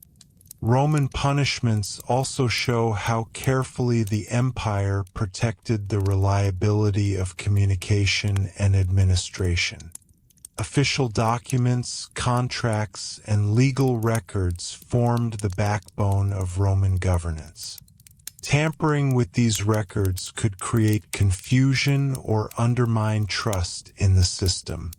As a result, individuals found guilty of falsifying documents might lose their legal credibility or face financial penalties that effectively ended their role in public affairs. In this way, punishment safeguarded the structures that allowed the empire to function smoothly across vast distances. Another unusual element of Roman justice was its focus on restoring balance between individuals. In many cases, when someone caused harm, such as damaging property, breaking agreements, or disrupting business arrangements, the punishment required compensation to the injured party. This approach reflected a broader Roman belief that justice should repair disruptions rather than simply punish the offender. By restoring what had been lost, the legal system helped maintain trust between citizens and neighbors. In Rome's crowded urban environment, authorities also had to manage behavior that threatened public safety. Buildings often stood close together, and fires could spread quickly. Because of this danger, strict penalties existed for careless actions that might lead to destruction. Someone responsible for a fire through negligence could face heavy fines or additional legal consequences. These punishments served as reminders that individual actions could affect entire communities. Roman punishments also reinforced the importance of respecting authority. Magistrates, judges, and officials represented the power of the state, and insulting or obstructing them could result in penalties. The purpose of these laws was not merely to protect individuals in office, but to preserve the dignity of the institutions they represented. If public officials were openly defied without consequence, the structure of governance itself could weaken. Interestingly, Roman law sometimes addressed conflicts within families as well. Although Roman households were governed by strong internal authority, disputes over inheritance, property, or obligations occasionally reached the courts. When these conflicts occurred, legal penalties could involve financial settlements or adjustments to property rights. These decisions were intended to prevent family disagreements from escalating into larger social problems. Throughout the empire, governors and local administrators applied these laws while also considering regional circumstances. Provinces varied widely in culture and economic conditions, and Roman officials often adapted punishments in ways that maintained order without creating unnecessary tension. This flexibility helped the empire maintain control across territories that differed greatly from the traditions of Rome itself. Looking at the Roman system as a whole, a consistent principle becomes visible. Punishment was designed not only to respond to crime, but also to preserve the functioning of society. Roads had to remain safe, markets honest, institutions respected, and communities stable. Each penalty contributed to that broader goal. The strange nature of some Roman punishments therefore reflects the priorities of a civilization that placed enormous value on order and discipline. Whether through fines, restitution, public consequences, or restrictions on status, the law worked to remind everyone that the stability of the empire depended on adherence to its rules. In studying these practices today, historians gain a clearer understanding of how Rome managed to govern its vast territories for so long. The empire's legal culture did more than punish wrongdoing. It shaped behavior, reinforced hierarchy, and constantly reaffirmed the authority of Roman rule. And through these strange and sometimes symbolic punishments, we see how deeply the Romans believed that civilization itself depended on the steady presence of justice. As Roman civilization approached the later centuries of the empire, punishment continued to serve as one of the clearest demonstrations of authority.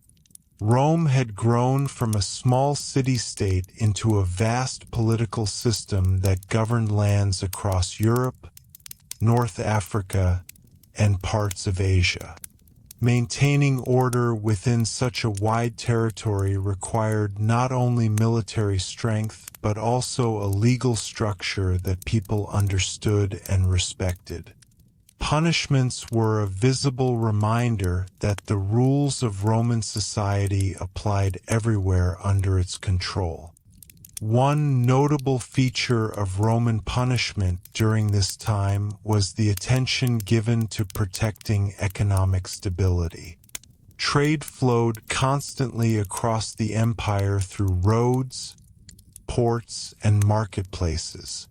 Merchants transported grain, olive oil, textiles, metals, and countless other goods that supported everyday life. Because commerce was so essential, the law treated commercial dishonesty seriously. Individuals caught manipulating scales, falsifying weights, or selling defective goods could face fines or restrictions on their ability to trade. These penalties helped protect the trust that allowed Roman markets to function smoothly. Another unusual element of Roman justice involved the way authorities addressed disturbances in crowded urban environments. Cities within the empire were lively places filled with public gatherings, political debates, religious ceremonies, and festivals.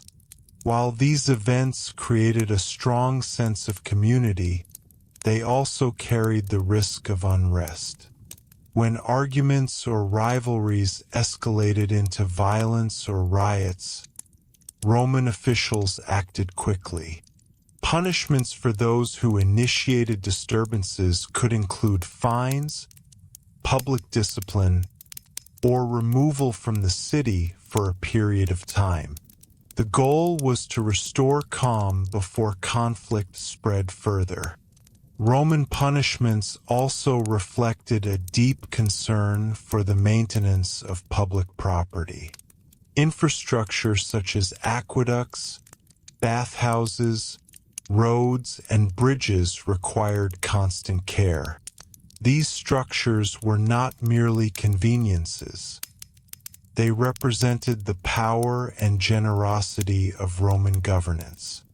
If someone damaged these systems, whether by theft of materials or careless behavior, the authorities could impose penalties requiring repairs or compensation.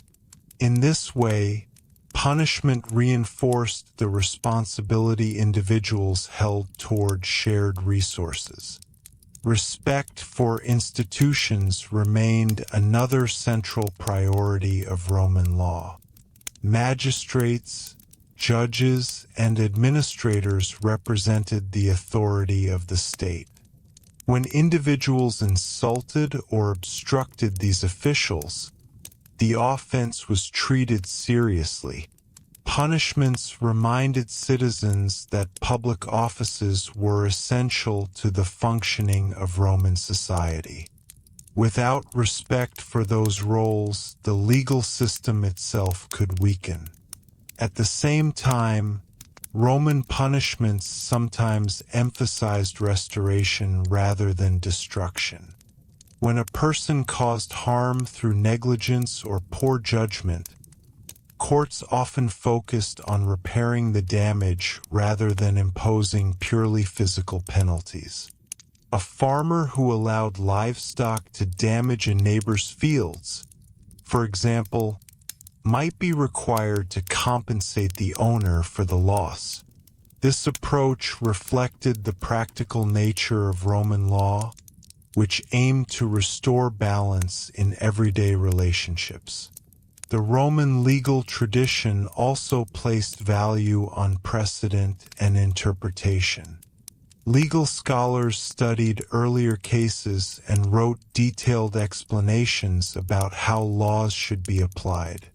Their writings influenced judges and magistrates across the empire. In many ways, this intellectual tradition helped create consistency within a system that governed people from many different cultures and regions. Over time, cultural changes began to influence attitudes toward punishment as well. Philosophical movements and religious developments encouraged new discussions about mercy and fairness. Although Roman justice remained firm, these ideas gradually shaped how laws were written and enforced. Some emperors emphasized moderation in punishment, presenting themselves as rulers who balanced strength with restraint. Looking back today, the strange punishments of ancient Rome offer valuable insight into the priorities of the empire. They reveal a society deeply focused on order, responsibility, and the preservation of public life. Whether through fines, restrictions, restitution, or visible consequences, Roman punishments reminded individuals that their actions affected the stability of the entire community. Through these practices, the Roman state communicated a powerful message. Civilization depended on discipline. Roads, markets, courts, and cities all functioned within a system where laws were respected and enforced. Even when punishments seem unusual to modern observers, they reflect the Romans' determination to protect the structure of their world. And in understanding those punishments, we gain a clearer picture of how Rome managed to sustain its authority for centuries through a legal culture that combined practicality, symbolism, and an unwavering commitment to maintaining order. As Roman civilization moved toward the final centuries of its long history, punishment still remained one of the most visible tools the state used to maintain control and stability. Even as political structures evolved and emperors replaced the older republican institutions, the underlying belief stayed the same. Order in society depended on clear rules and consequences that everyone could understand. Across cities, provinces, and military frontiers, the Roman legal system continued to remind people that law was not merely written, it was actively enforced. One area where this became especially visible was in the regulation of urban life. Roman cities were dense and lively environments. Streets were narrow, buildings were closely packed, and thousands of people moved through markets and public spaces every day. With so many individuals living side by side, conflicts were unavoidable. Roman authorities therefore imposed punishments designed to discourage behaviors that could disrupt daily life.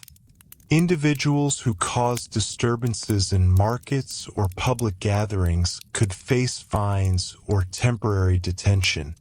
These penalties may appear small, but in a society where reputation mattered deeply, even minor punishments carried lasting social consequences.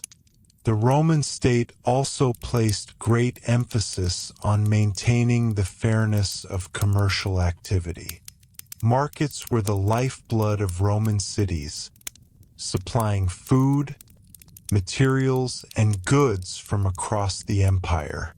To ensure that trade remained trustworthy, laws regulated weights, measures, and honest representation of products.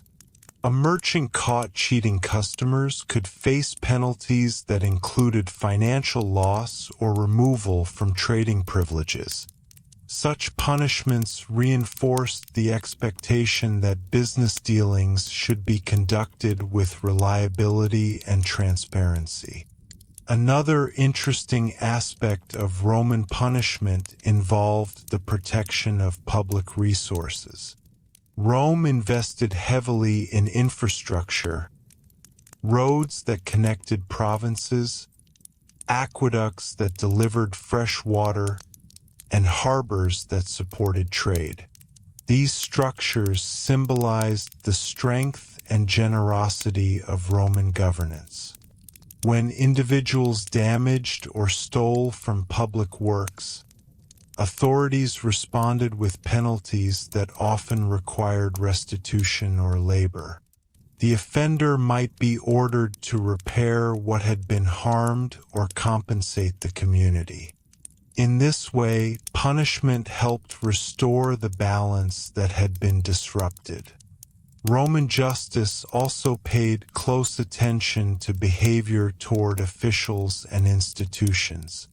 Magistrates represented the authority of the state, and disrespect toward them was treated seriously. If someone obstructed an official order or insulted a magistrate during public duties, punishment could follow. The goal was not merely to defend the dignity of a particular individual, but to reinforce the authority of the office itself. Roman governance depended on public confidence in its institutions, and maintaining that respect was essential. Even disputes between neighbors sometimes entered the Roman legal system. Arguments over property boundaries, water access, or damaged crops could escalate into formal complaints. When these matters reached the courts, punishments often focused on compensation rather than severity. If one farmer's animals destroyed another's harvest, the responsible owner might be required to repay the value of the loss. This approach reflected the Roman emphasis on restoring stability within communities rather than allowing conflicts to grow. Across the empire, governors played a central role in applying these laws. Provincial governors represented the emperor's authority far from Rome itself. They heard cases, settled disputes, and imposed punishments that reflected both Roman law and local circumstances. Because provinces differed widely in culture and economy, governors often exercised judgment in deciding how penalties should be applied. Their task was to maintain order without unnecessarily provoking unrest among the populations they governed. Over time, philosophical and religious changes also influenced Roman attitudes toward punishment. As new beliefs spread throughout the empire, discussions about mercy, justice, and moral responsibility began to shape legal thinking. Some rulers emphasized clemency as a virtue, presenting themselves as fair and compassionate leaders. Although punishments remained an essential part of the legal system, these evolving ideas gradually softened certain practices and encouraged a more regulated approach to justice. When historians examine the strange punishments of ancient Rome, they discover that these practices reveal much more than unusual legal customs. They provide insight into how Romans understood society itself. The empire believed that stability required discipline, that authority needed to be visible, and that actions carried consequences not only for individuals but for the wider community. In many ways, punishment served as a constant reminder of Rome's presence. Whether through fines, restrictions, restitution, or public consequences, the law communicated a clear message. The order of Roman civilization was something to be protected. As the Roman Empire entered its later stages, the system of punishment still reflected the same guiding belief that had shaped Roman law for centuries. Stability depended on discipline. Even as political leadership shifted and new cultural influences appeared across the empire, the Roman legal tradition continued to emphasize the importance of clear authority and visible consequences. Punishment remained one of the most reliable ways the state could remind its people that order was not accidental. It was maintained deliberately. One area where this principle appeared clearly was in the regulation of urban safety. Roman cities were densely built, with multi-story apartment blocks, workshops, and shops crowded together along narrow streets. In such conditions, accidents could easily become disasters. Fires were especially feared. Because of this danger, Roman authorities enforced rules regarding building materials, storage of flammable goods, and the behavior of residents. If someone caused a fire through negligence, perhaps by leaving flames unattended or storing materials carelessly, the penalties could be severe. These punishments were not only about assigning blame but about preventing future disasters in cities where thousands of lives could be affected by a single mistake. Roman punishment also addressed behavior that threatened the smooth functioning of transportation and trade. Roads were the arteries of the empire, allowing soldiers, merchants, and officials to move quickly between regions. Damaging roads, bridges, or transport systems could disrupt the flow of goods and communication. For this reason, offenders who interfered with these systems might be required to repair the damage or compensate the state for the cost. In practical terms, the punishment ensured that vital infrastructure remained reliable. Another fascinating element of Roman punishment involved the regulation of professional responsibility. Certain occupations carried expectations of honesty and competence.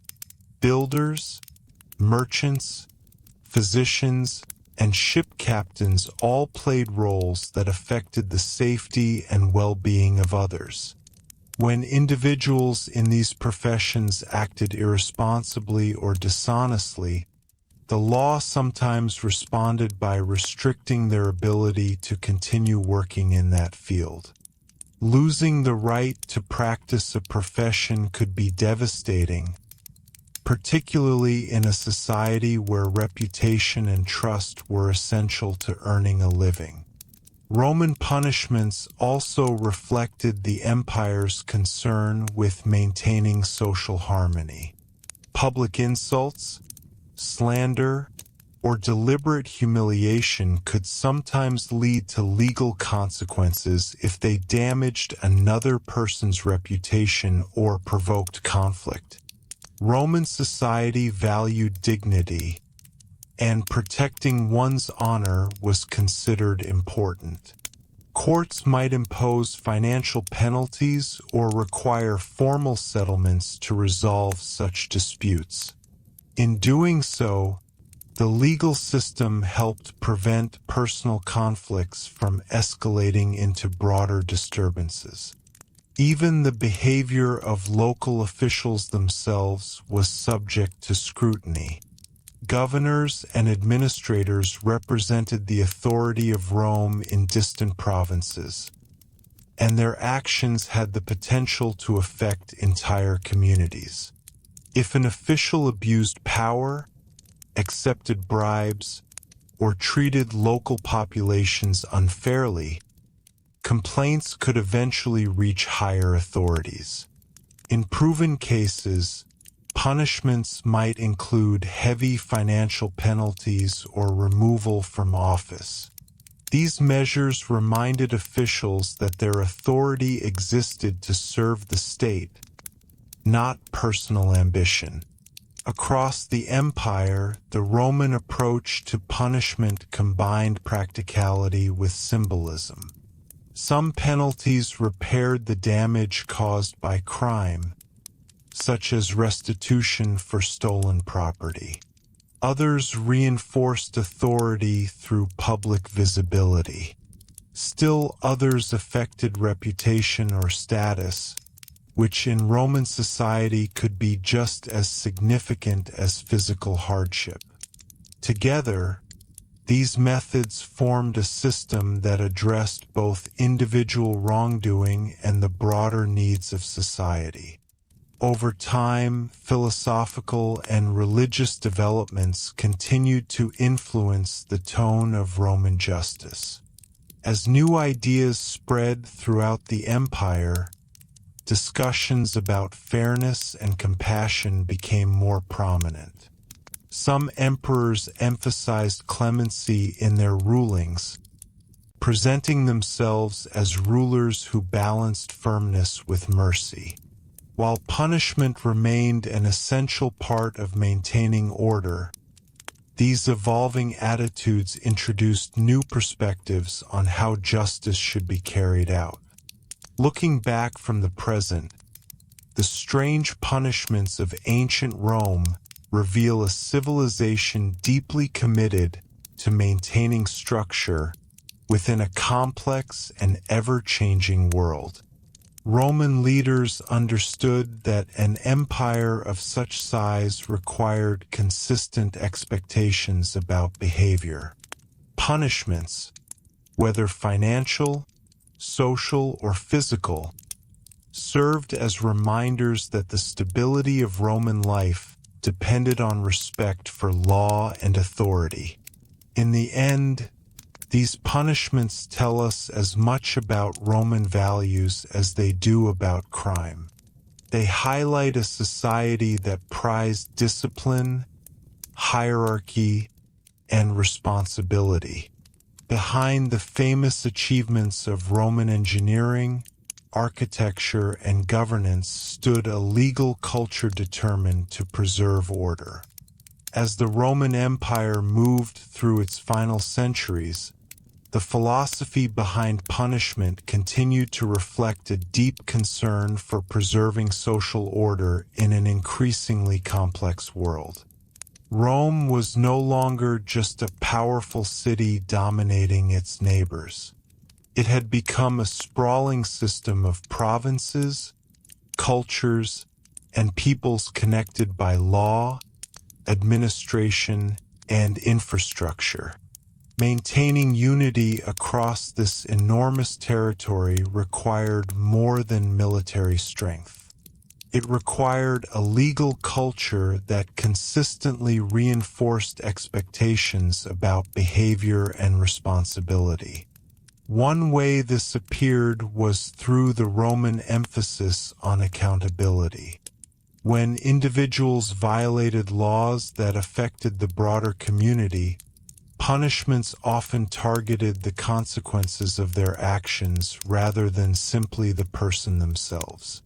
For example, if someone illegally diverted water from public irrigation systems or aqueduct channels, the authorities could impose penalties requiring restoration of the damage. Water systems were essential for agriculture, sanitation, and daily life in Roman cities. Protecting them was therefore treated as a matter of public necessity. Another interesting feature of Roman punishment involved safeguarding the stability of local governance. Town councils and municipal officials managed many everyday functions in cities throughout the empire. These leaders organized markets, maintained streets, and collected taxes.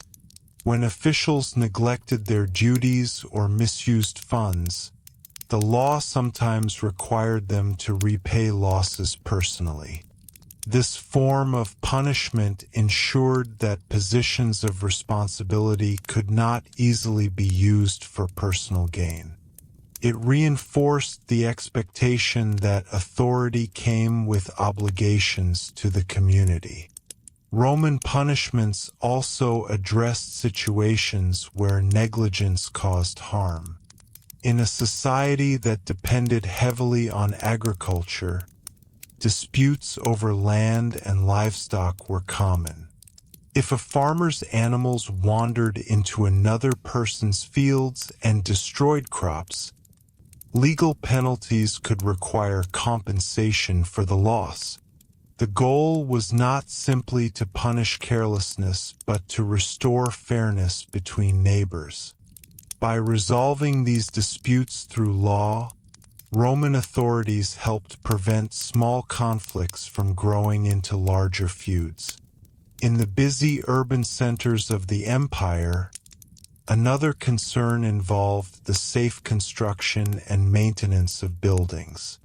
Multi-story apartment blocks housed large portions of the population, particularly in Rome itself. If a structure collapsed because of poor construction or lack of maintenance, the owner could face serious penalties. Roman law recognized that negligence in such cases endangered many lives.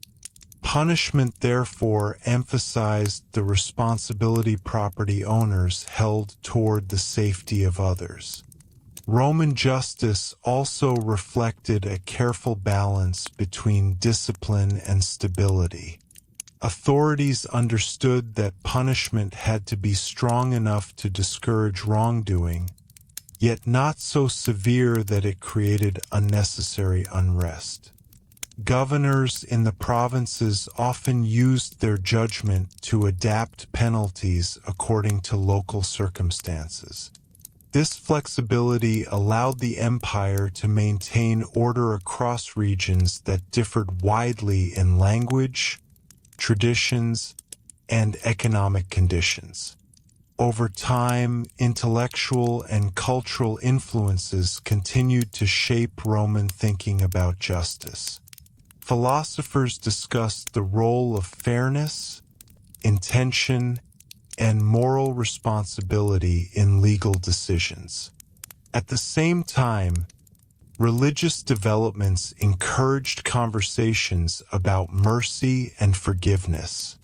Although the Roman system remained firm in its enforcement of law, these ideas gradually influenced how punishments were discussed and applied.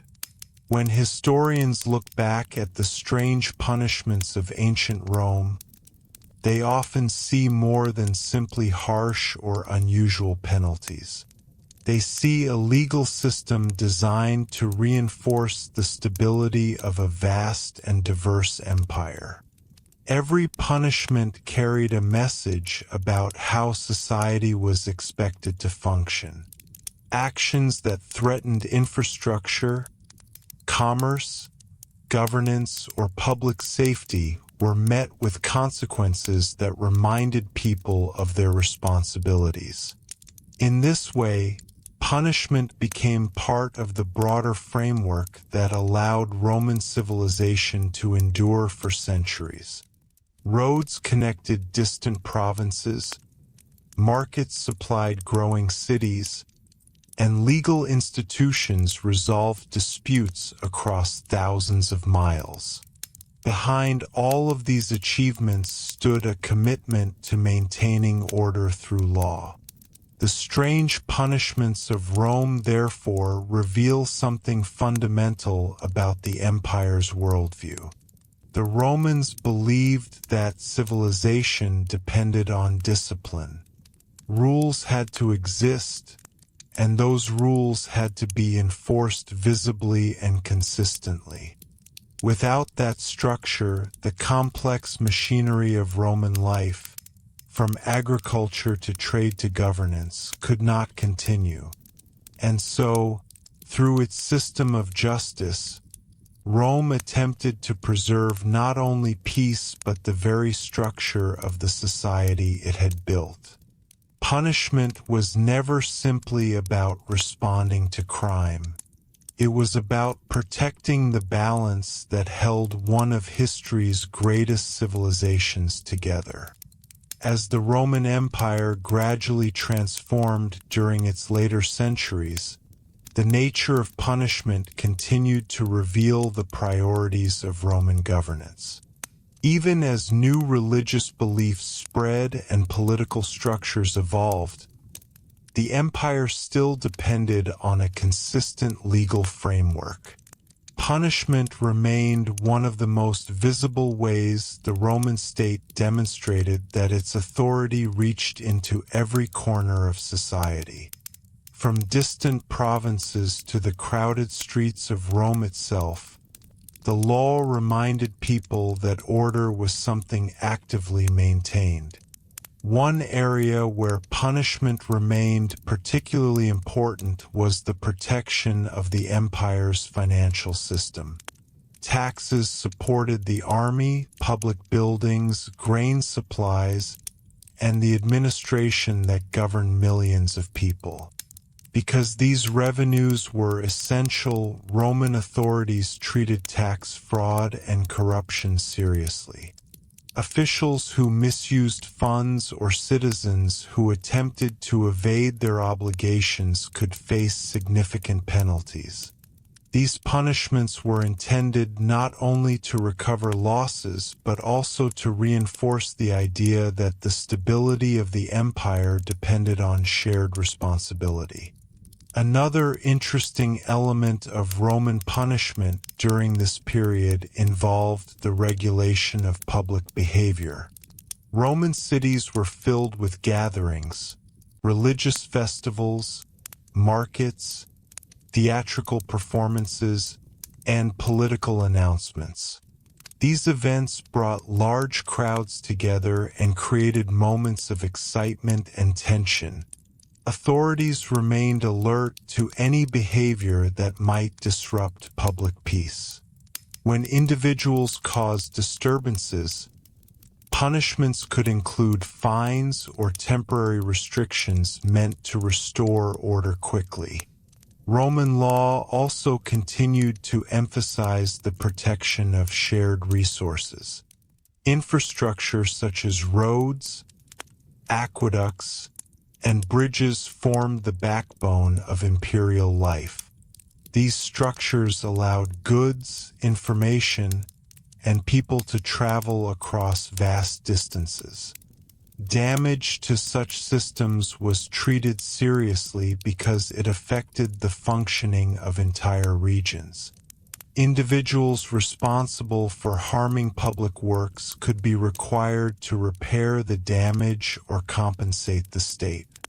In doing so, punishment reinforced the idea that these resources belonged to the community as a whole. Another aspect of Roman justice involved the treatment of negligence. Not all offenses were deliberate acts of wrongdoing. Sometimes harm occurred because of carelessness.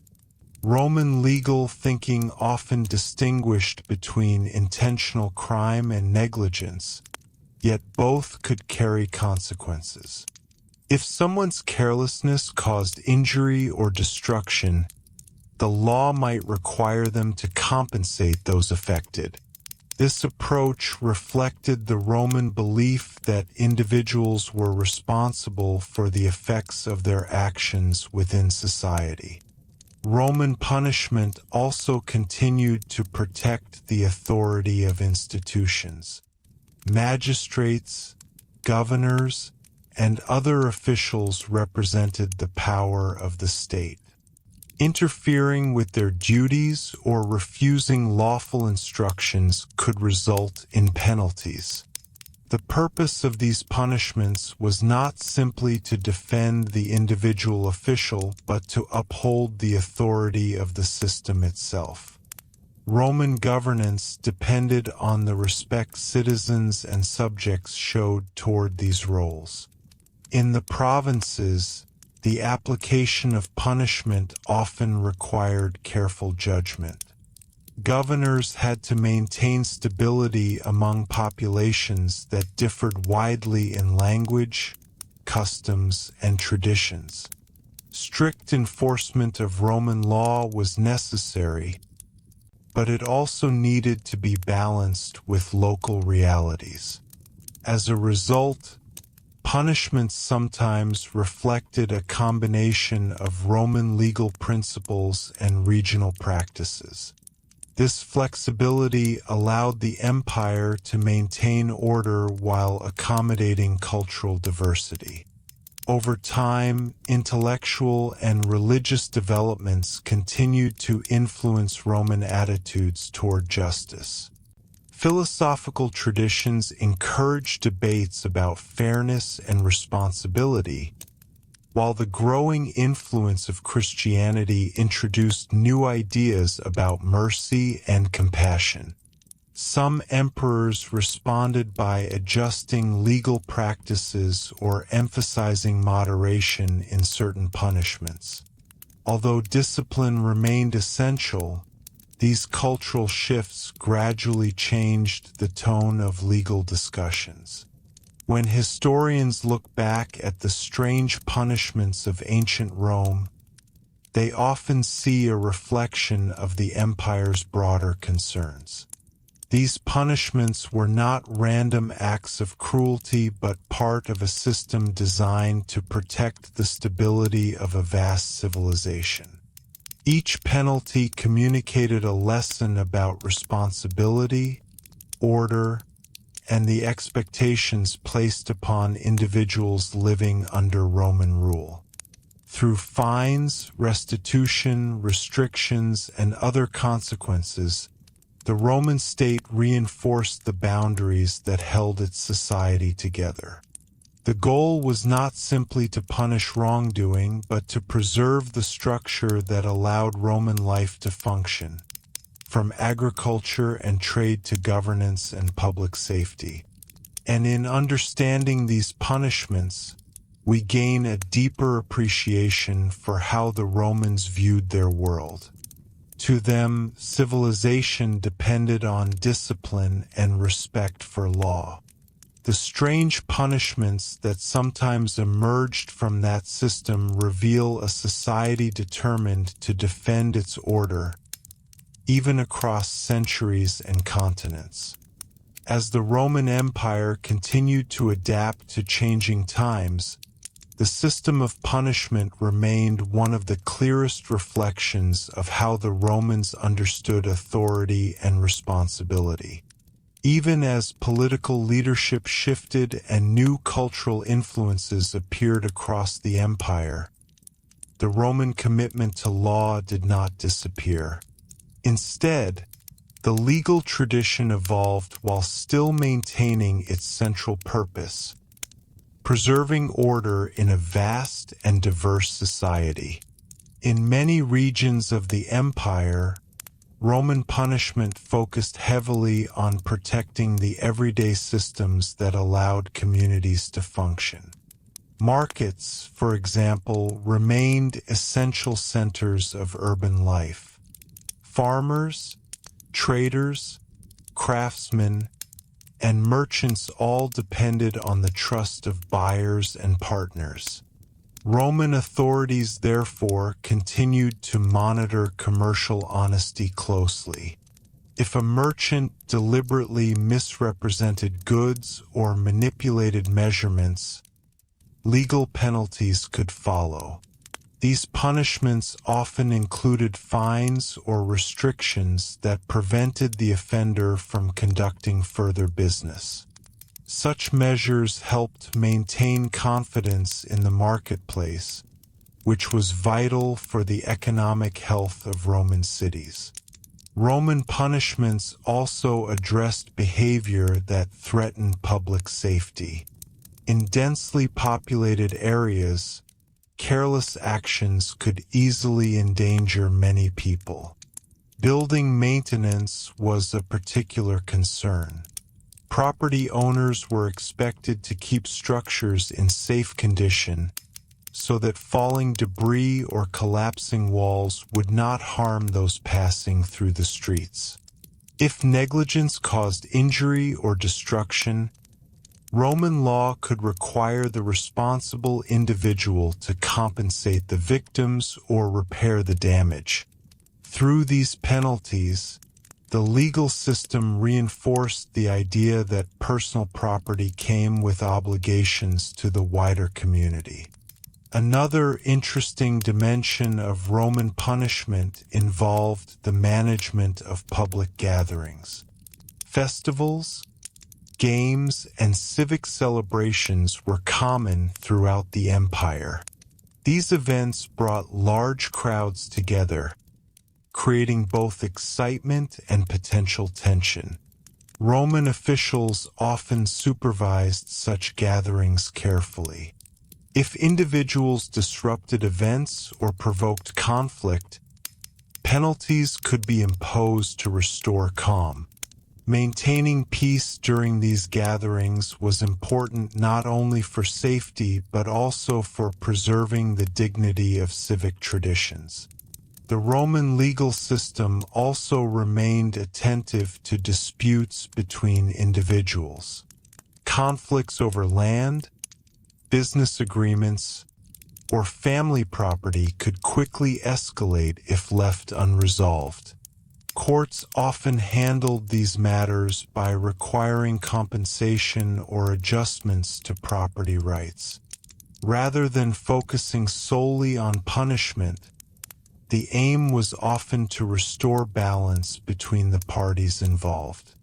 This approach reflected the practical nature of Roman law, which sought to maintain harmony within communities. Punishment also played a role in ensuring that officials carried out their duties responsibly. Administrators in both cities and provinces held significant authority over taxes, legal cases, and public works. When officials misused this authority, the law provided mechanisms to hold them accountable.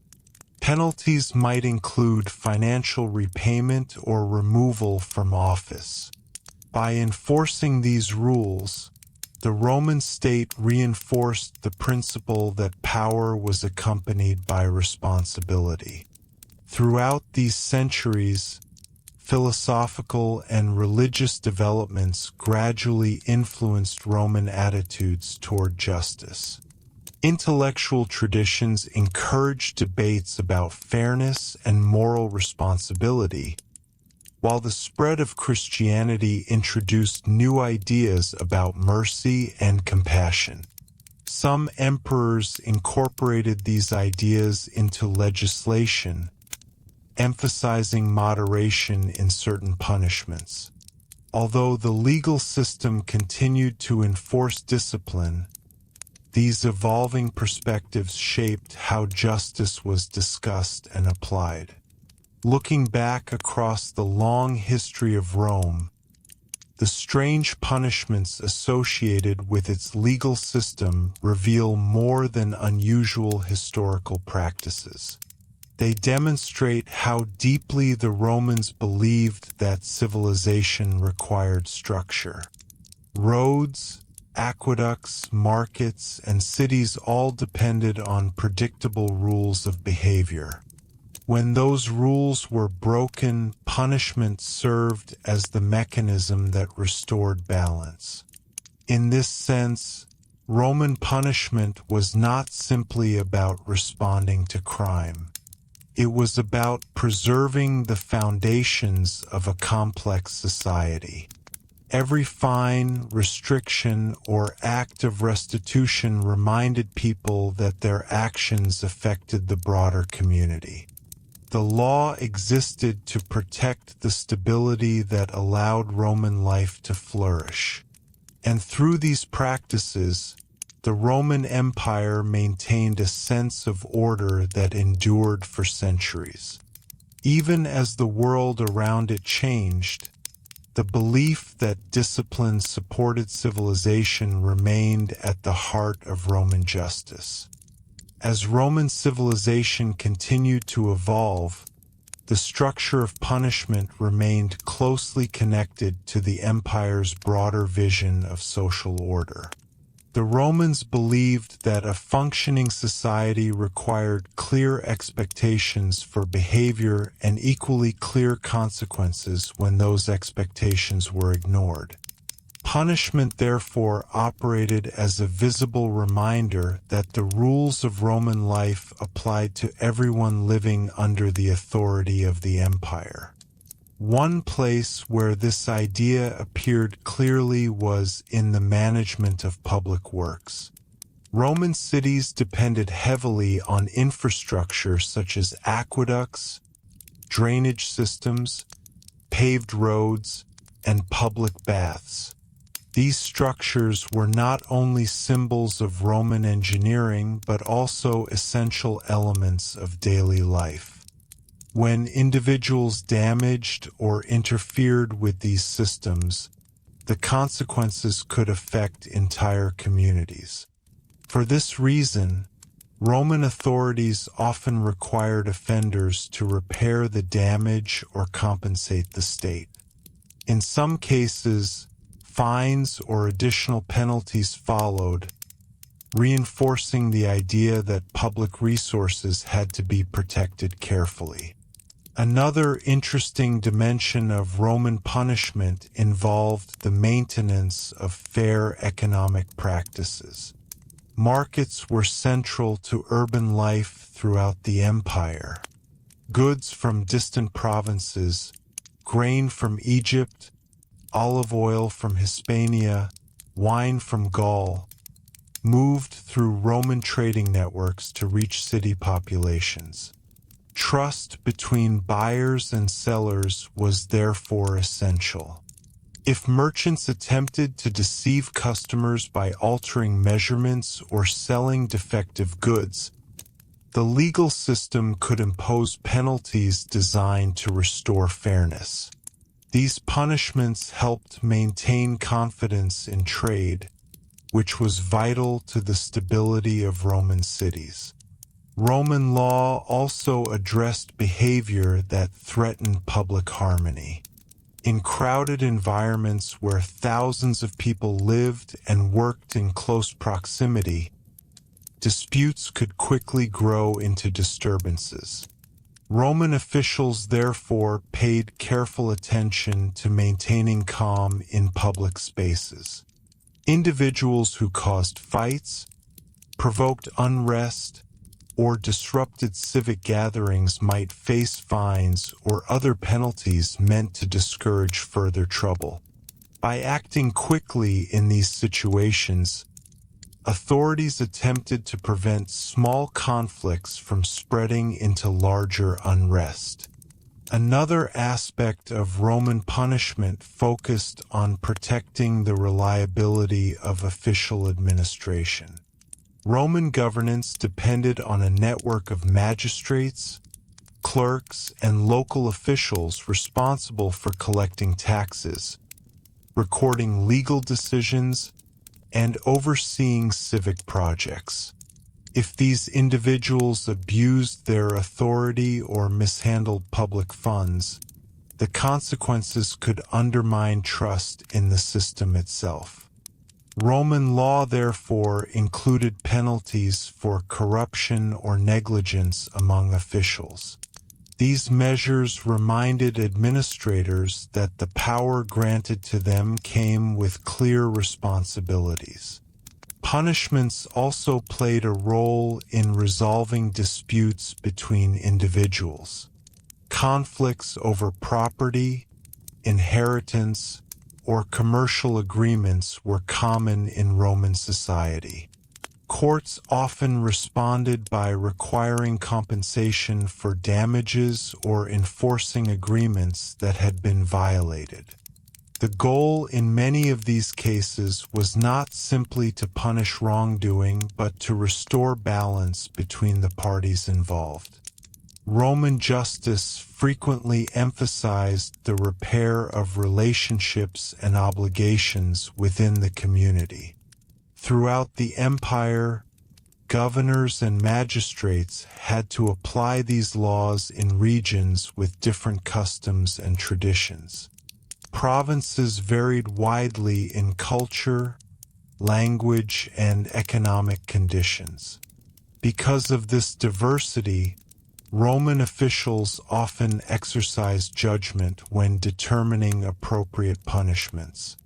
Their decisions aimed to maintain order while respecting local circumstances.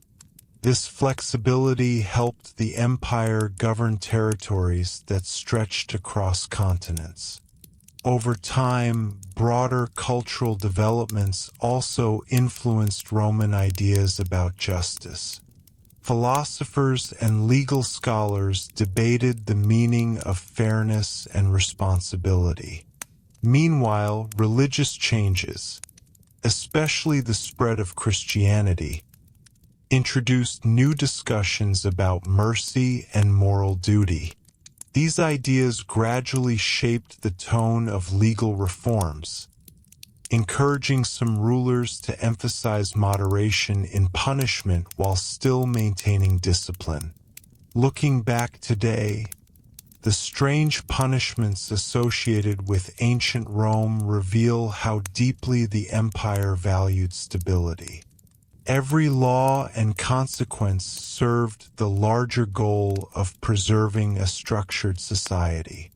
Whether addressing dishonest trade, damaged infrastructure, public disturbances, or official misconduct, Roman punishments reminded people that their actions were part of a wider system. In this way, punishment became one of the tools through which Roman civilization sustained itself.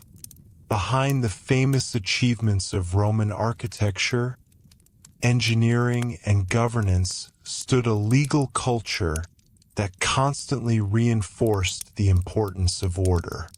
Through visible consequences, the empire ensured that its laws remained active forces shaping everyday life. And through studying these punishments, we gain a clearer understanding of the mindset that allowed Rome to govern vast populations for centuries. A belief that discipline, responsibility, and law were essential foundations of civilization. As the Roman Empire entered its final transformations, the tradition of punishment continued to reflect a deeply rooted belief that order was the foundation of civilization. Rome had ruled vast territories for centuries, and the survival of that system depended on maintaining clear boundaries between acceptable behavior and actions that threatened stability. Punishment remained one of the most visible tools used to reinforce those boundaries. In the cities of the empire, Roman authorities continued to regulate daily life with careful attention. Streets were crowded with vendors, laborers, travelers, and officials carrying out their duties. Public spaces such as forums and marketplaces served as centers of communication, trade, and political announcements. Because these areas were so central to urban life, maintaining peace within them was a constant priority. When individuals caused disturbances or interfered with public activity, penalties were imposed to restore order quickly. Even small disruptions could attract the attention of magistrates, who understood how easily tension could spread in crowded environments. Roman punishment also focused strongly on protecting the systems that sustained city populations. Grain shipments, water supplies, and transportation networks were essential for keeping urban communities functioning. A breakdown in any of these systems could lead to serious consequences. As a result, individuals who interfered with the delivery or distribution of these resources could face penalties designed to protect the broader community. The punishment was not simply about the individual offender, but about preserving the stability of daily life. Another area where Roman justice remained active was in maintaining trust within economic activity. Commerce had long been a central feature of Roman society, connecting provinces across great distances. Markets depended on honesty between buyers and sellers. When that trust was broken, through fraudulent goods, dishonest measures, or deception in contracts, the law responded. Penalties might involve financial loss, restrictions on trade, or the obligation to repay damages. These punishments reinforced the expectation that business should operate with fairness. Roman law also remained concerned with the behavior of individuals entrusted with authority. Officials and administrators carried significant responsibilities, from managing public funds to overseeing local legal cases. When those responsibilities were abused, the consequences could damage public confidence in governance itself. Roman legal systems therefore included punishments for corruption or negligence among officials. These penalties reminded administrators that their authority existed to serve the state and its people. In many cases, Roman punishments aimed to restore balance rather than simply inflict suffering. If someone damaged property or violated an agreement, courts often required compensation to the injured party. This emphasis on restitution reflected the practical mindset of Roman law. By repairing harm, the legal system helped maintain stability within communities. Throughout the provinces, governors applied Roman law while adapting to local circumstances. The empire contained many cultures and traditions, and maintaining peace required flexibility as well as discipline. Punishments were therefore sometimes shaped by the conditions of a particular region. The goal was always the same: ensuring that Roman authority remained respected without provoking unnecessary conflict. At the same time, cultural and intellectual changes continued to influence the Roman understanding of justice. Philosophical ideas encouraged discussions about fairness and intention, while the spread of Christianity introduced new perspectives on compassion and forgiveness. Some emperors reflected these changes in legislation, promoting moderation in certain punishments while maintaining the broader structure of Roman law. Looking across the long history of Rome, the strange punishments associated with its legal system reveal something fundamental about the empire. The Romans believed that civilization depended on discipline. Laws alone could not maintain order. They required visible enforcement that reminded people of the consequences of their actions. Punishment, therefore, became part of the larger framework that held Roman society together. Roads, aqueducts, markets, courts, and institutions all operated within a system where responsibility was expected and violations carried consequences. Through these practices, Rome preserved a sense of stability across an empire that stretched over continents. In the end, the unusual punishments recorded in Roman history are more than curious details from the past. They show how a powerful civilization attempted to protect its structure and values over many centuries. Behind the monuments and achievements of Rome stood a legal culture committed to maintaining order, one decision and one consequence at a time. As the long history of Rome moved toward its final stages, punishment still remained a central instrument through which authority was expressed. Even as the empire experienced political change, economic pressure, and shifting cultural values, the Roman commitment to law continued to shape how society functioned. The legal system did more than resolve disputes. It reinforced the boundaries that held the empire together. One area where this was particularly visible was in the management of civic responsibility. Roman cities depended heavily on local cooperation. Citizens and officials alike were expected to contribute to the maintenance of streets, public buildings, and other shared spaces.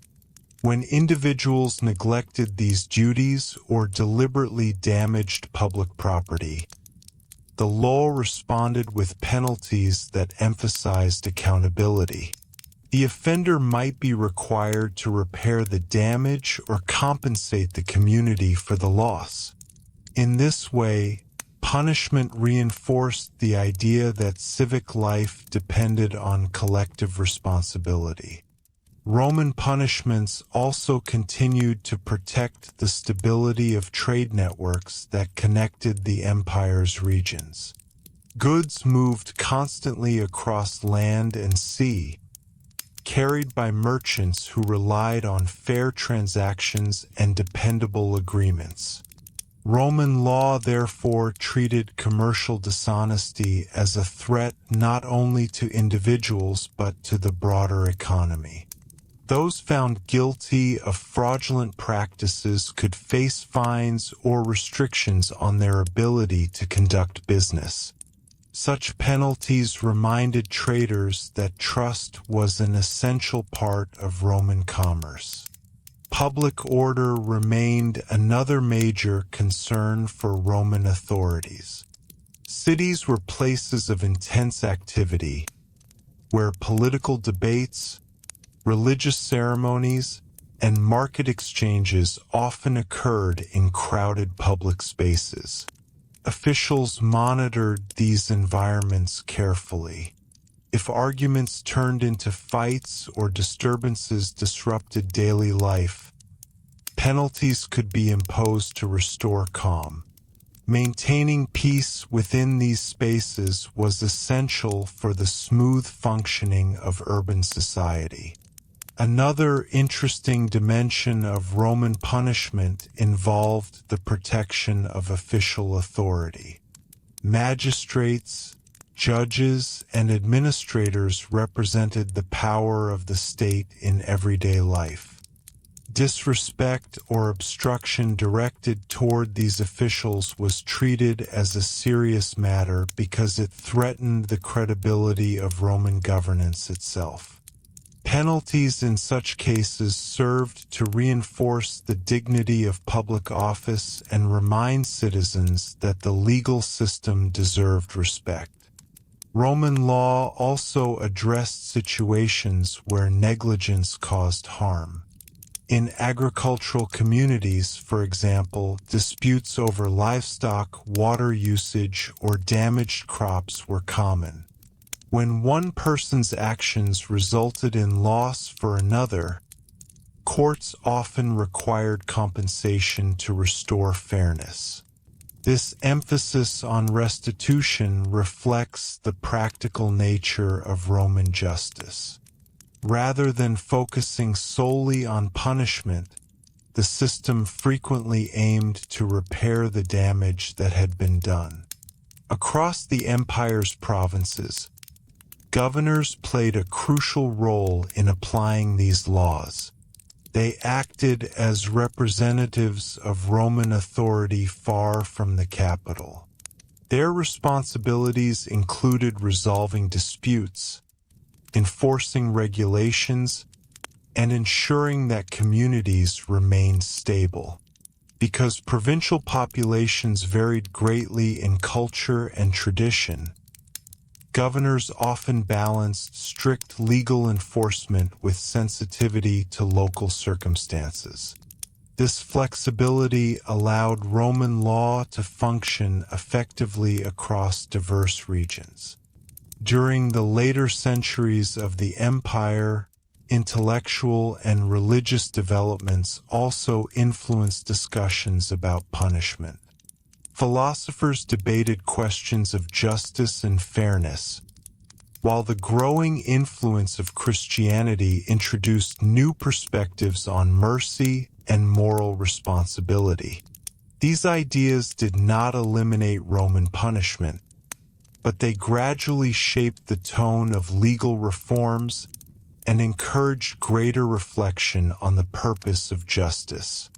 When historians study the strange punishments associated with ancient Rome, they often discover that these practices reveal more about Roman values than about cruelty alone.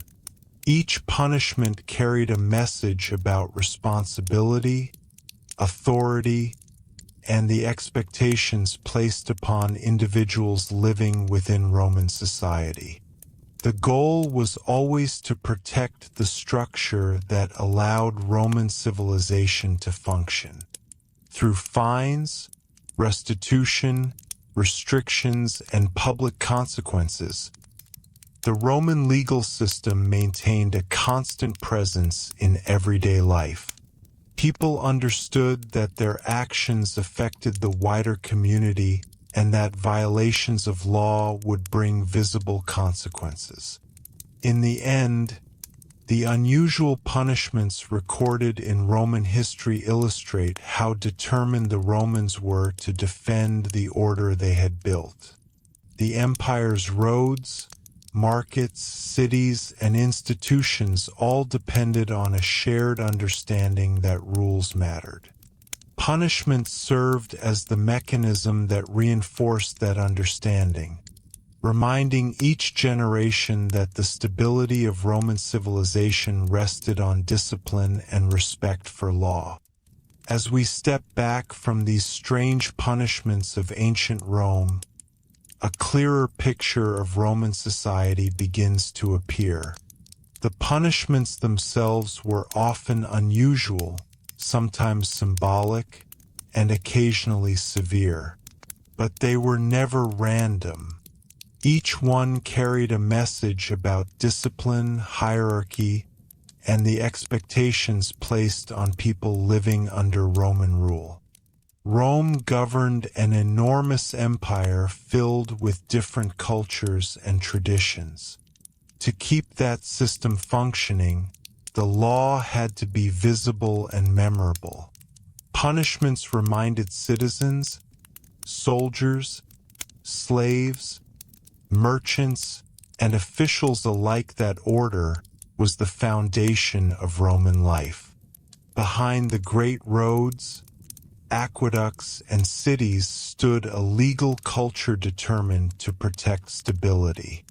Strange as these punishments may seem today, they reveal how seriously the Romans believed that civilization itself depended on law, responsibility, and the constant enforcement of both.